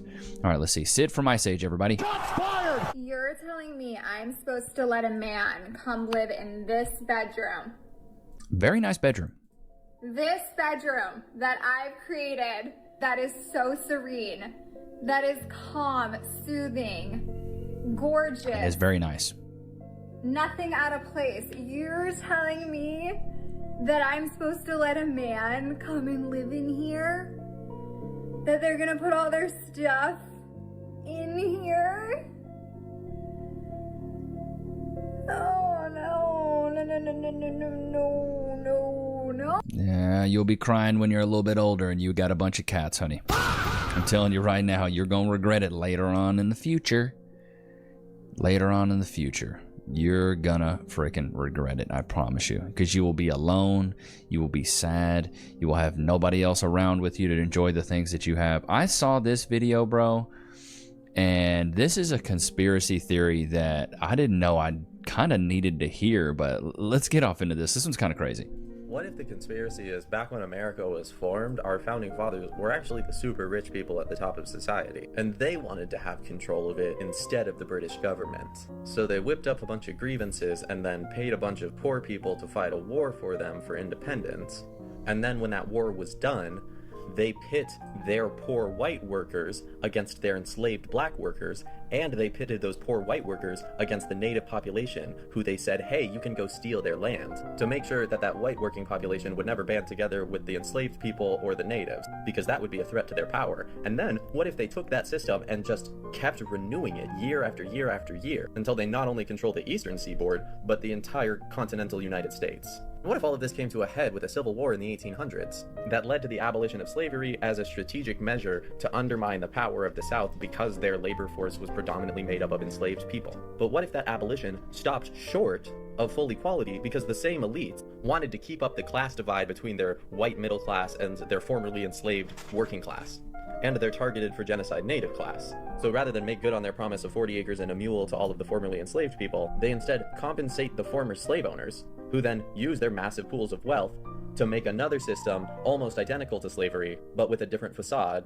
so they could keep up the wealth inequality that let them believe that they were superior to black people in the general. And what if they maintained that inequality all through industrialization, because it was materially advantageous to those super rich to keep their underclasses divided? And they did that all the way up until the civil rights movement, when there was massive pushback against it. So they offered them some piecemeal concessions, while all the while maligning communism and socialism, the systems that would actually address the inequality that they were using to control the American populace and our entire way of life, social structures, governmental structures, educational structures, institutional structures, while they also undermined those civil rights movements and assassinated their leaders. And then over the next 50, 60 years, as people forgot the urgency and the need of those moments, those same super rich elites harken back to this time of even greater wealth and social inequality as some sort of golden era for America, so they can build support for a large fascist movement whose promise is to go back to a time before women had the right to vote, or before segregation had been abolished, or before slavery had been abolished, because they really liked the wealth and control that those versions of society gave them. And what if they have a vested interest in spreading racist, sexist, homophobic, transphobic, ableist ideas, classist ideas, to continue to divide the population that is beneath them so that they can continue to maintain their control, and possibly push us back into one of these even more horrible versions of the system we have now? What if that's the conspiracy? I don't know if I agree with it. Honestly, any of it. This dude seems like he's done his homework at least a little bit, but the painted nails and the long hair always makes it hard for this to listen. You know what I mean? But you know, I always love to see these conspiracy theories, because it's like, it just is like, you know, I like people thinking freely, and if you want to think some crazy stuff, like, cool, go for it. But I was like, man, that's wild. You know, if any of that has any validity, I was like, oh wow. But I highly doubt any of that's actually correct. But I don't know. I like to see that stuff sometimes. So I've talked about this a lot, but I haven't covered it in a long time. Men versus women survival on an island tells you everything about equality. Women were going in circles, crying and fighting. Men were just vibing and enjoying the challenge. This is from Bear Grylls' The Island. If you've never seen it, you should definitely go watch. The expedition party have spent all day in the searing heat, only to find they've walked in one big circle, back to Coconut Beach.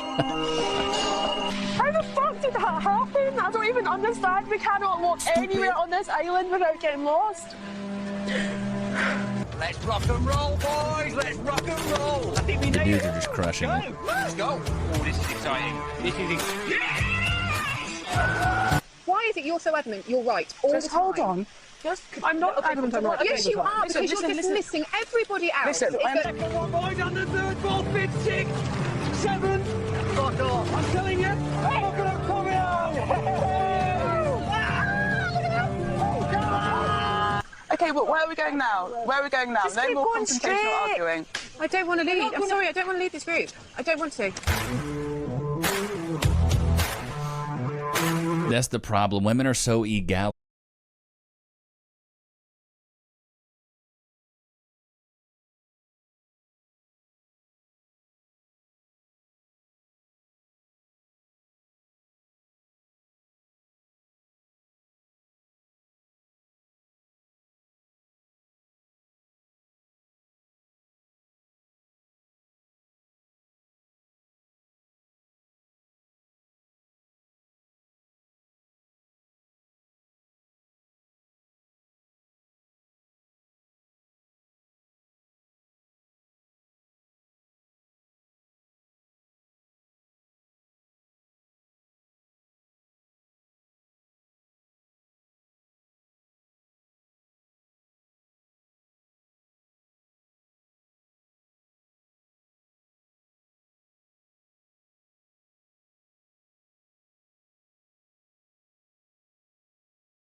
Yeah, that's about it. Yo, my hand didn't even grasp how many that. rats found? Surprisingly 0.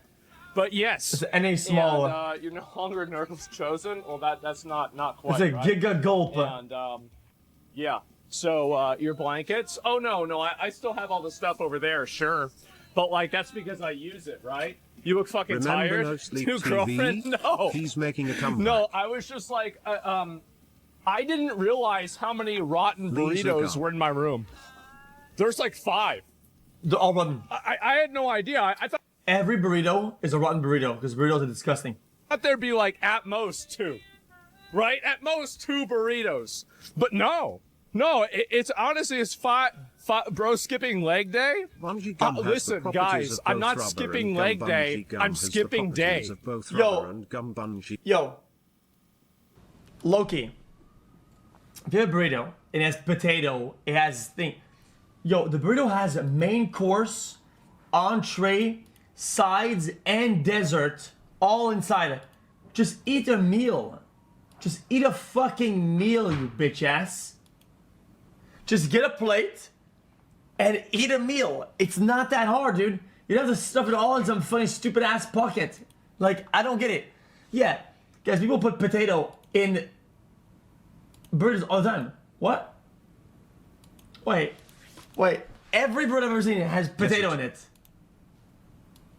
What is that? That's his room. Guys, burritos? Oh, I can't. Fuck this chat.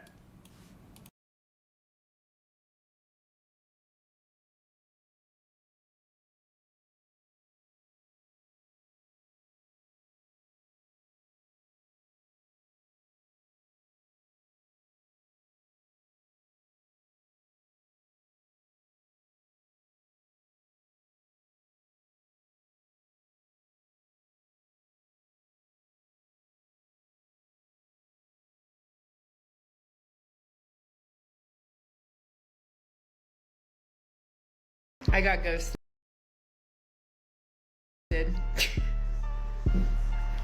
My matchmaker calls me yesterday and she's like, hey, I just want to give you like a little bit of feedback from what happened with your date last week. And I was like, I'd love some clarity.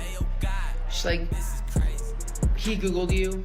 Like, I'm also just so wildly embarrassed and I feel so much like shame. He Googled her and immediately cut all contact. Interesting. We got a good one today. Be sure to like the video, subscribe, stay on the path of progress. Let's get into it. Do you guys want to hear an update about my matchmaker date from last week? I got ghosted.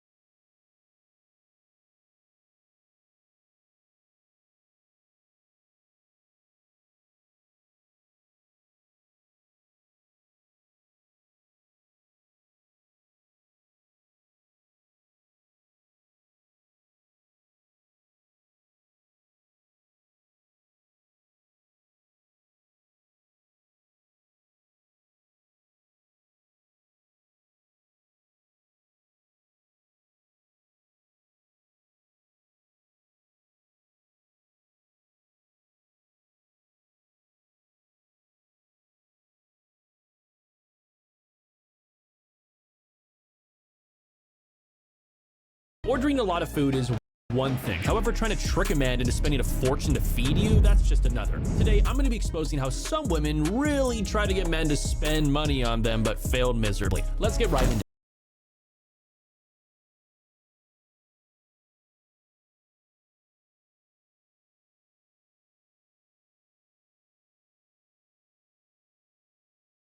Oh my God. Wait, I feel like this actually might be happening. Holy shit. It might actually be happening. I don't even know what else to say about this. It's time. Yeah, it seems like it's time. And holy fucking shit.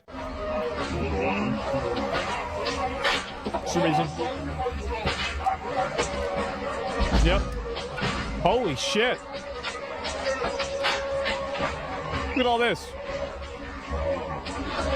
Oh my God. They're setting shit on fire too. Wow. Why is every account posting about this from Israel?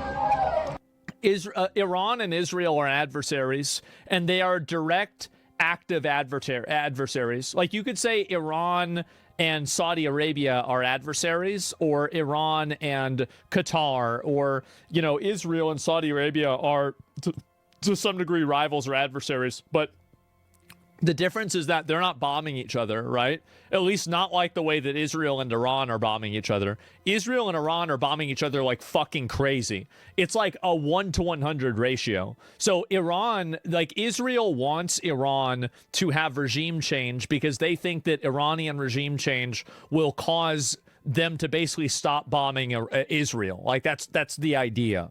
I think that's the way a lot of Israelis think about it. Now, maybe the government has more nefarious plans, but that's the face value, everyday citizen approach to it.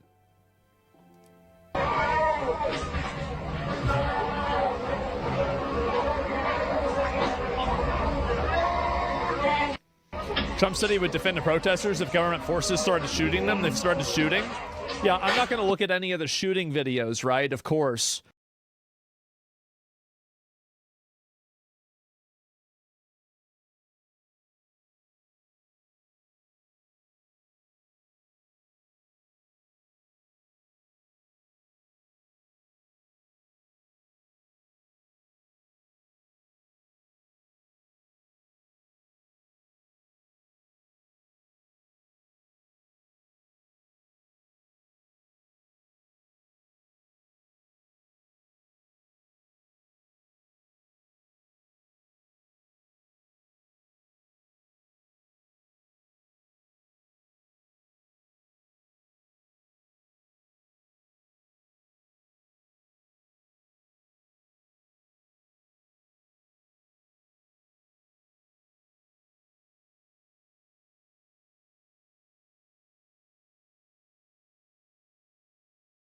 And so, yeah, right-wing fundamentalists, Reaganists, and feminists are almost the same. You understand that?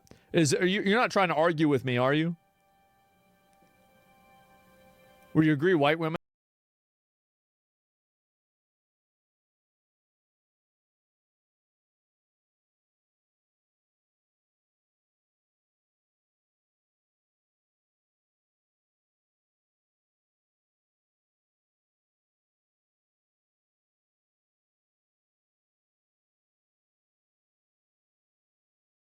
Are the most privileged country? You're not trying to argue with me, are you? Would you agree white women are the most privileged country? Yeah. I don't even. You're getting really opinionated. I don't want to read your messages at my time out. Yeah, I don't know why. I just you're getting weird. You're getting weird. I'm reading the messages. It's weird. Anyway, yeah. So you got this one over here. What's this? Islamic Republic thugs retreat as Iranians overpower them. Holy shit. Jesus. Look at them. God damn.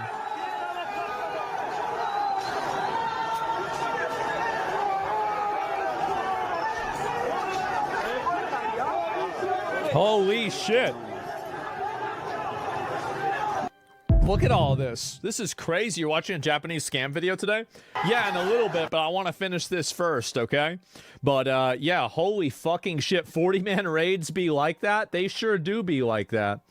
Tonight, Tehran's moved the needle in our favor. It was always going to be Tehran landing the final blow. Well, yeah, obviously, it's the main fucking capital. The other cities will be encouraged to keep fighting if the capital stays lively. True. Yep, people will be looking at the capital to see where things are going. Wow. Not gonna lie, I'm really happy for the Iranian people. Less Islamic terrorism is good for the whole world. You're goddamn right it is. Absolutely. Yeah, get those nutballs out of power. Death to the dictator? Man. Sure seems like a pretty common theme, huh? Footage clearly shows the launch of surface-to-air missiles and against a helicopter. What the fuck? Oh, this is something else. This is in Venezuela. I think I already saw this before. I guess it didn't even matter, though. Thousands of Iranian demonstrators marched on Tehran. Holy fuck. Is that death to the dictator? Is that it? It's old footage? I'm sure some of it is, but some of it's not.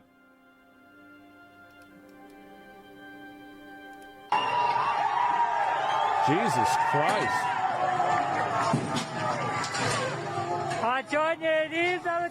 Oh my God. What's also crazy about this is it's been going on for a week. Because I feel like, yeah, look at this here. Let me actually look and find this out. Poly market. Okay, let's see here. Iran. Where's it at? Ooh. Oh, man. It is going up by a lot. God damn. And so anyway, yeah, people are pretty much saying it's been going on for years, believe me.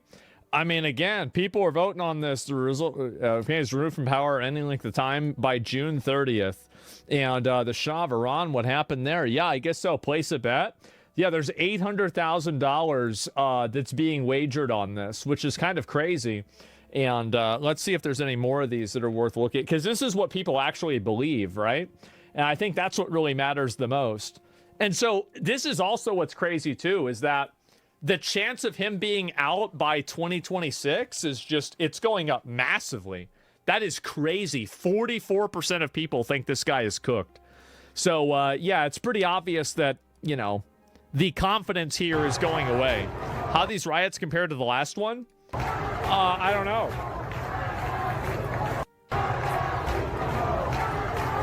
Do you think if Israel and Iran reach peace, then Israel stop asking so much from the USA and the American people go back to appreciating the alliance and friendship between the people?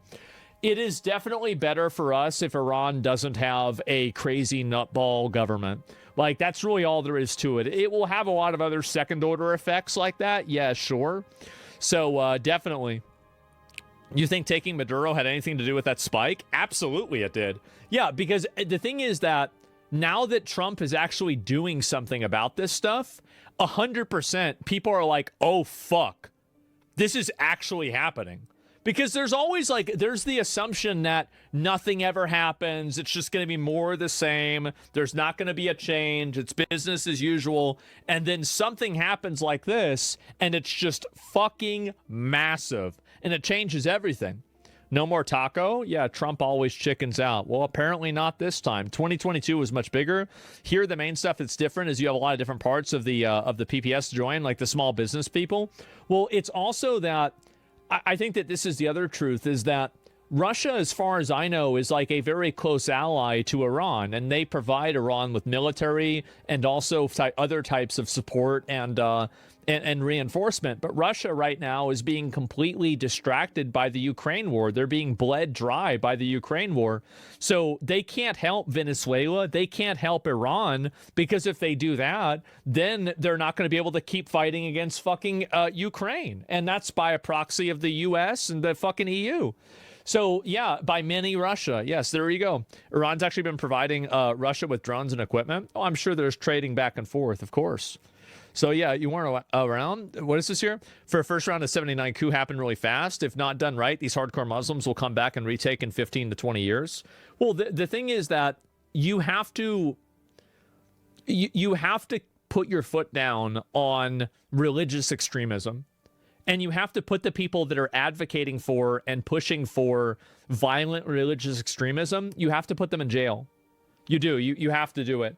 Like, whether this is in the United States, whether this is in Europe, whether it's in Iran. Like, the funniest thing is that all of the majority Muslim countries know this, and they don't let them do that. The only places that let them do that is places in the U.S. and places in Europe, because we think that we know it better than they do. Well, we don't. And that's the reason why they do it.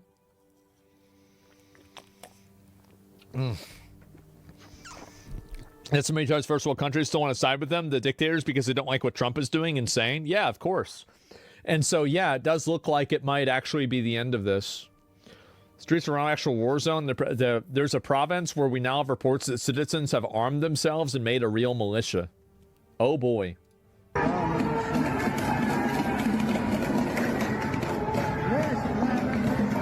Jesus. Look at all this. It's over for them? Yeah, I think so.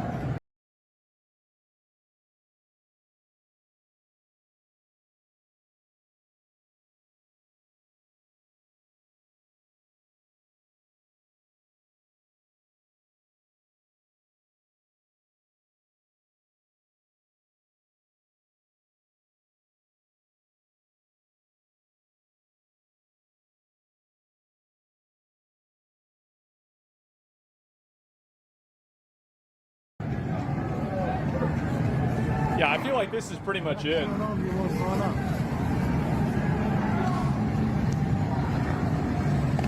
The boys in the Mossad doing work? Yeah, I mean, at least this is a good thing. I definitely think so. And Iranian forces on high alert. I bet they are. Undercover agent from the Islamic regime tries to drag an Iranian teenager into a cop car. Damn. Damn.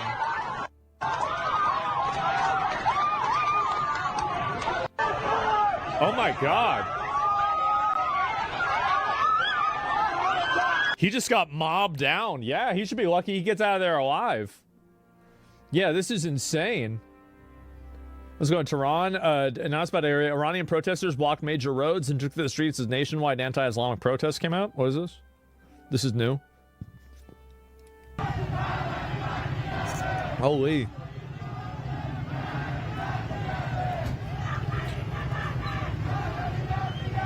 God damn. Dude got kicked in the head. If you watch it, damn. Shouldn't have been fucking around. I mean, these people are trying to oppress you, and like, what do you think they're gonna do whenever that guy gets into the car and he gets to the station? They're probably gonna kill him. You have to be that level of violent against these people because they're trying to kill you. They're literally trying to kill you. I think people in Western countries don't realize how bad this actually is.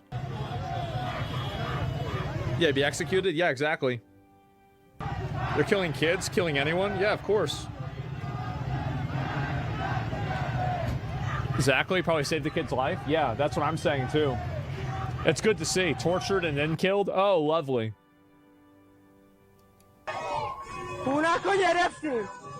Yeah, there's a lot more of this too. Liberals call this Islamophobia? Of course. This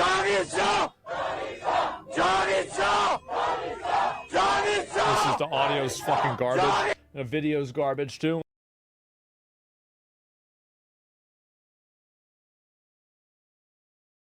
Let me see. What are they saying? What are they saying here? What does that mean?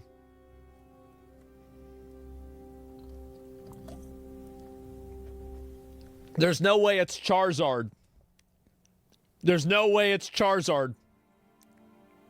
Johnny Somali? No, there's no way. It's a type of sausage. Long live the king. Oh, damn. And, wow. Okay, and I don't know. No, this is a new one, too. Holy.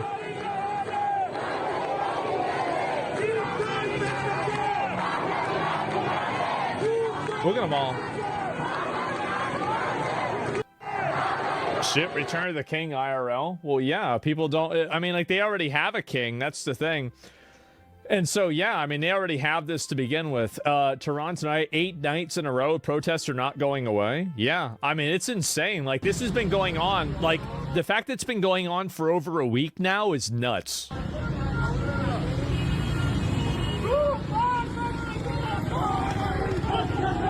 Yep.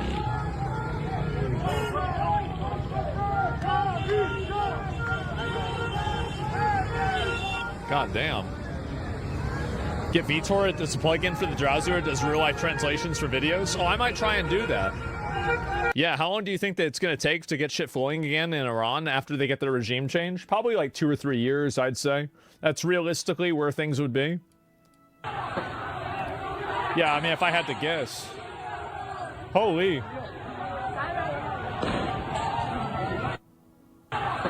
The real problem about Muslim groups of people is they see Westerners on controlling world democracy as colonial reign that must be eradicated. Well, yeah, I mean, that's the reason why I don't support the U.S. going in and trying to force this to happen. I think that if this is going to happen, it has to happen by the Iranian people. And also, like, it's clearly already happening. So instead of trying to, like, force it to happen faster, we should just let it happen naturally. People walking around with AK-47s. Yeah, I mean, it's already happening.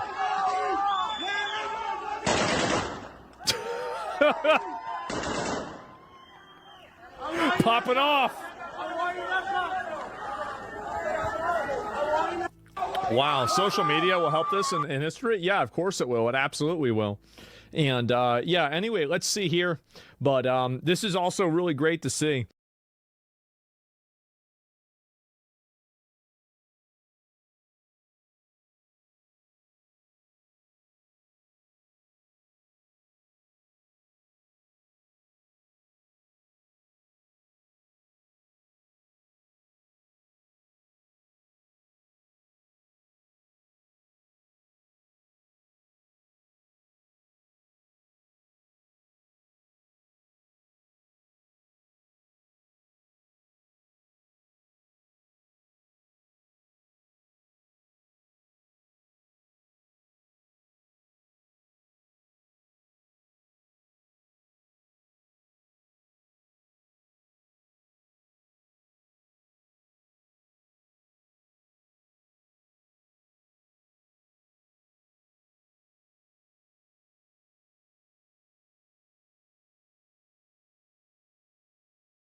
What can I get for you today?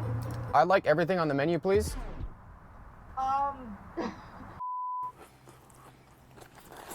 Here's like chicken.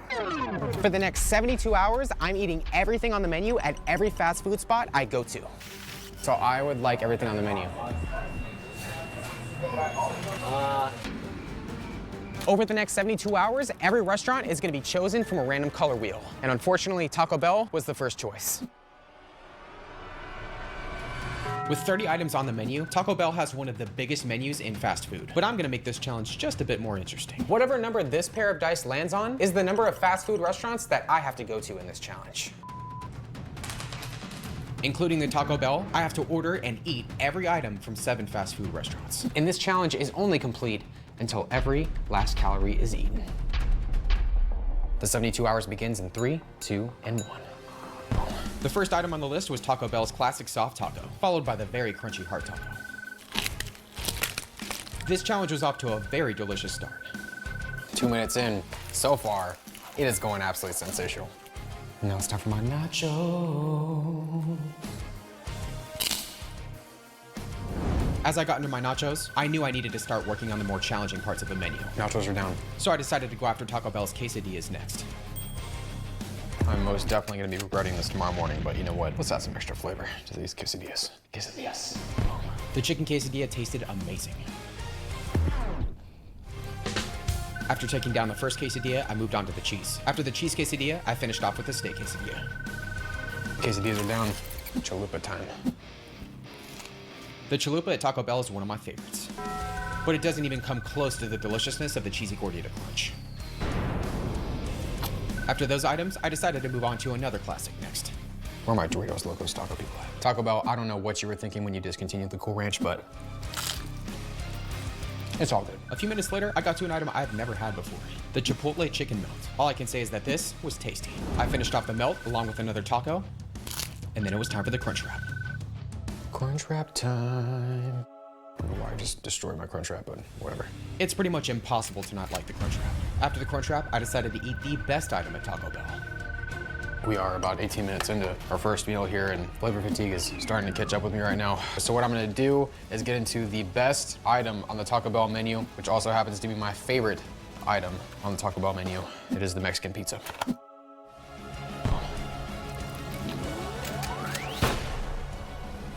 After the Mexican pizza is where things started to go downhill. Taco Bell, what are you putting in your burritos? Exercise? I thought you meant nacho cheese fries. I started off this challenge pretty strong, but with the massive amount of sodium I was bombarding my stomach with, I was beginning to think I might not make it through meal number 1. Oh my goodness, all I see are burritos in front of me. Oh, that was like the lowest calorie item on their menu, the cheese roll-up. Is it a cheese roll-up? There's chicken in it. It just all tastes the same at this point. But before I attempt to eat these burritos, I gotta get into the second best thing on the menu, Taco Bell's Cinnabon Delights. I made sure to thoroughly enjoy these Cinnabon Delights, because the most difficult part of this first meal was without a doubt gonna be taking down the 7 burritos on my table in front of me. Each burrito felt like a brick inside of my stomach, but these were the last things that I had to eat. Oh, so many burritos. I really hope I don't have to eat burritos again in this challenge. Saving these burritos for last was probably the dumbest thing I could have done. Oh my. I gotta do it. I gotta get into the legendary cinnamon twist next.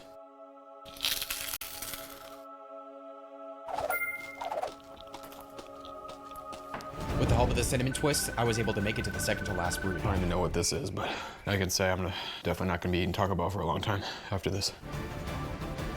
Oh. Even though I felt like a human burrito at this point, I was able to take down the last burrito and finish off meal 1. Looks like that took us about 36 minutes. The Taco Bell menu, complete. Total calories consumed so far, 11,140. Tomorrow morning is definitely gonna be interesting.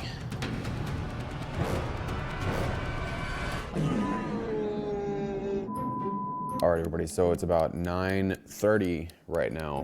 It is time to spin the wheel to see where we're going next. With what I had just subjected my body to the night before, I was very happy to see the wheel choose Raising Cane's, mainly because there's only 4 items on the menu. A few hours later, I went and picked up my Raising Cane's, and it was time to get the second meal started. It's currently 2:30 right now, and it's time for the entire Raising Cane's menu.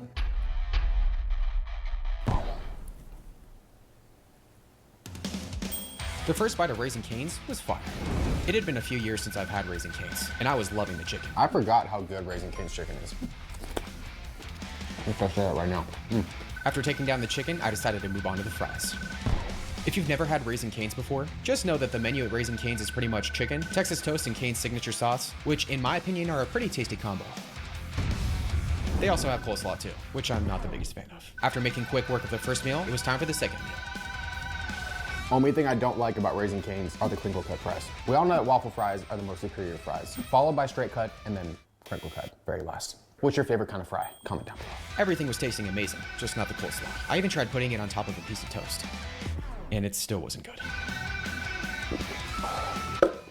Now we gotta get to this meal right here. Yeah, I gotta jazz that up. You guys know what had to happen. I was still trying to forget about the morning I just had, but I got another little reminder next. That was me this morning. Into Casino Gran Madrid. His name is Gonzalo Garcia Pelay.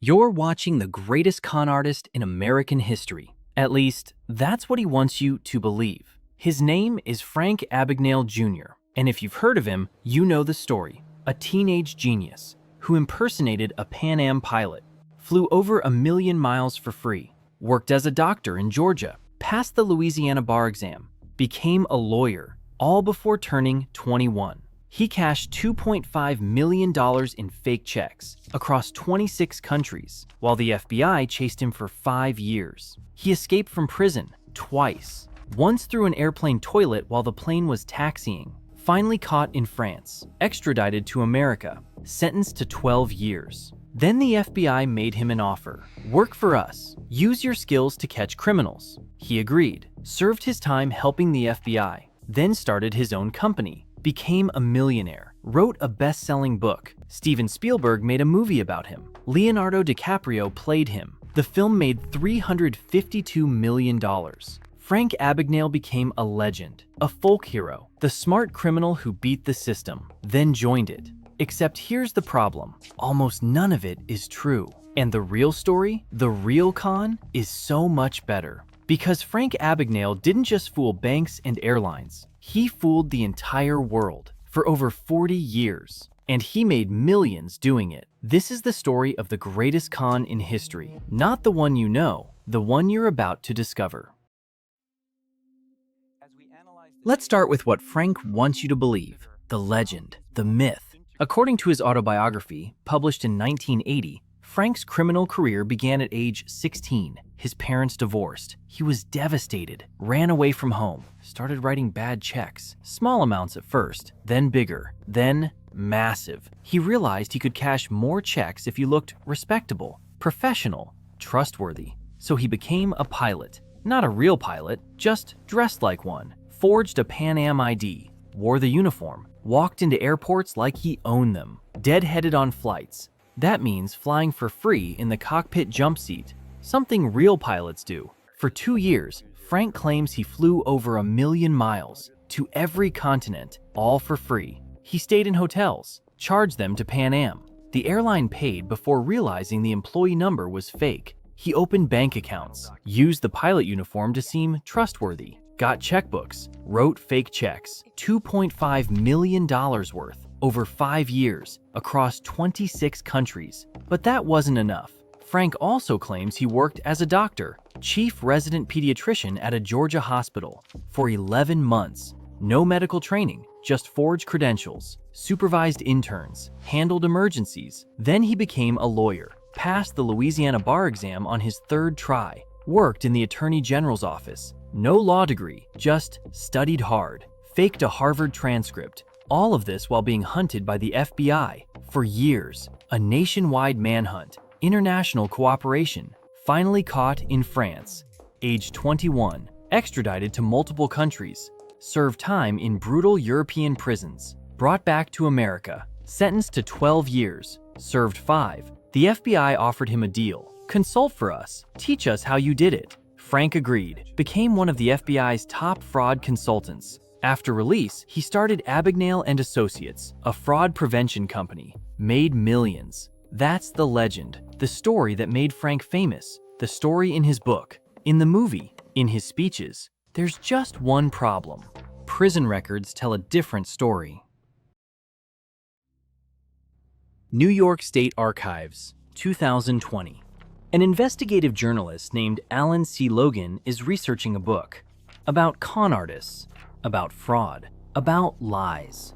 He requests public records for Frank Abagnale Jr. prison records, court documents, FBI files, everything available under Freedom of Information laws. What he finds doesn't match Frank's story at all. According to Frank's autobiography, between ages 16 and 21, he was on the run, traveling the world, committing massive fraud. But the prison records show something different. Frank Abagnale was in Great Meadow Correctional Facility, Comstock, New York, from July 26, 1965 to December 24, 1968. Inmate number 25,367. That's 3.5 years in prison, during the exact time he claims he was flying around the world as a fake pilot. Logan digs deeper, finds more records. December 1964, Frank joins the U.S. Navy, age 16, lies about his age. February 1965, discharged after less than 3 months. Reason? Psychological issues. February 26, 1965, arrested for petty larceny in Mount Vernon, New York, 2 weeks after Navy discharge. March 1965, arrested again, pretending to be a police officer, found with a toy gun and paper badge. June 1965, arrested for stealing blank checks from a gas station in Tuckahoe, New York, sentenced to 3 years in state prison, Great Meadow. That's where Frank spent ages 17 to 20, not flying around the world, in a cell. Logan keeps researching, finds court records from 1969. February 14, 1969, Frank arrested in Baton Rouge, Louisiana, charged with theft and forgery. Amount stolen, less than $1,500, from a family who let him stay in their home. June 2, 1969, convicted, sentenced to 12 years supervised probation. Frank flees Louisiana, goes to Europe. September 1969, arrested in Montpellier, France, working as a cook. Not a glamorous international fugitive, a cook. Extradited to Sweden, then to United States. November 1970, arrested in Cobb County, Georgia, for passing bad checks. Total amount, $1,448.60. 10 checks, all with Pan Am logos. Not millions, not thousands of checks. 10 checks, less than $1,500. That's the extent of Frank's Pan Am pilot fraud, according to federal court records. Logan publishes his findings in a book called The Greatest Hoax on Earth. The media pays attention, but not much, because Frank's legend is too strong, too popular, too profitable. Let's look at what Frank actually did. According to verified records, age 15, 1963, used his father's gas credit card, convinced gas station attendants to give him cash back, accumulated $3,400 in charges. His mother sent him to a Catholic reform school. Age 16 to 17, 1964 to 1965. Navy, then arrested 3 times, sent to prison. Age 17 to 20, 1965 to 1968. Prison, Great Meadow, the entire time. Age 20 to 21, December 1968 to February 1969. Released from prison, wore a TWA uniform, not Pan Am, for a few weeks. Stayed with a family in Baton Rouge. Stole about $1,200 in checks from them. Arrested. Age 21 to 22, 1969 to 1971. Fled to Europe. Arrested in France. Worked as a cook. Extradited. Multiple countries. Eventually sentenced in U.S. Age 22 to 26, 1971 to 1974. Federal Prison, Atlanta. Age 26, 1974. Released on parole. That's it. That's Frank's actual criminal career. Small-time check fraud. About $1,500 total across all crimes. No millions, no years on the run, no nationwide FBI manhunt. Most of the time he claimed to be a fugitive, he was actually in prison. So where did the legend come from? 1974. Frank is released from prison. Age 26. He's a convicted felon. No college degree, no real skills, no legitimate career prospects. He tries various jobs: security guard, grocery store clerk, construction worker. Nothing pays well. Nothing has a future. Frank is broke, living in a cheap apartment, barely surviving. Then he has an idea. What if his criminal past isn't a liability? What if it's an asset? He starts calling local banks, offers to give talks about check fraud, how to spot fake checks, how forgers think, how to protect themselves. Most banks say no, they don't want criminals in their buildings. But one bank manager says yes. A small bank in New York agrees to pay Frank $50 for a 1-hour presentation.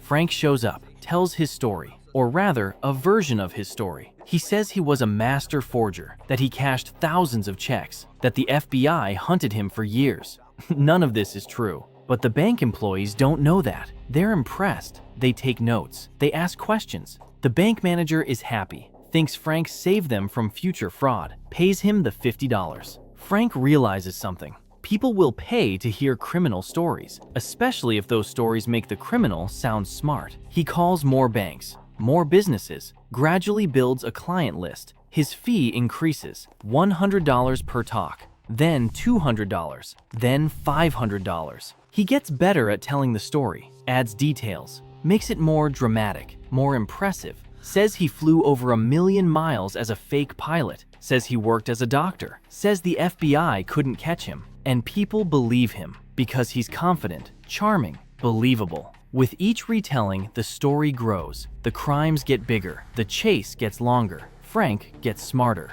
By 1976, Frank has enough clients to start a company, Abagnale and Associates, a fraud prevention consultancy. He's the only employee, but it sounds professional, legitimate. He designs business cards, letterhead, makes everything look official. His fee is now $1,000 per talk. Some clients pay $2,000. Frank is making real money, more than he ever made from crime, and it's legal. In 1977, everything changes. Frank applies to be on To Tell the Truth, a popular TV game show. The concept: 3 contestants all claim to be the same person. Panelists ask questions, try to identify the real one. Frank's episode airs in 1977. He tells his exaggerated story, says he cashed millions in checks, says he impersonated multiple professionals. The panelists are fooled. The audience is amazed. The show is a hit. Suddenly, Frank Abagnale is famous. National television, millions of viewers. His phone starts ringing. Everyone wants to book him. Corporations, universities, law enforcement conferences. His fee jumps to $5,000 per talk. The next year, 1978, Frank appears on The Tonight Show with Johnny Carson. This is massive. Johnny Carson's show is watched by 15 to 20 million people every night. Frank tells even bigger stories. Says he flew as a Pan Am pilot for 2 years. Says he supervised doctors in a Georgia hospital. Says he passed the Louisiana bar exam and worked as a lawyer. Johnny Carson is fascinated, asks how Frank did it, how he got away with it. Frank explains with confidence, with charm, with practiced storytelling. He doesn't mention that most of this happened while he was in prison, because nobody asks, nobody checks. After Carson's show, Frank becomes a celebrity. His company explodes. His fee hits $10,000 per appearance. Banks hire him, airlines hire him, government agencies hire him. They think they're getting expertise from a criminal mastermind, someone who fooled the FBI, someone who pulled off massive frauds. They're actually getting a good storyteller who committed small-time crimes and spent most of his youth in prison. But they don't know that, because nobody checks prison records. Nobody verifies court documents. In 1980, Frank publishes his autobiography, Catch Me If You Can, the true story of a real fake. He co-writes it with Stan Redding, a professional writer who makes everything more dramatic. The book exaggerates everything, turns weeks into years, hundreds into millions, small crimes into legendary heists. It becomes a bestseller. Millions of copies sold worldwide. Frank is now a brand, a legend, a story everyone knows. And every time someone buys the book, Frank makes money. Every time someone books him for a speech,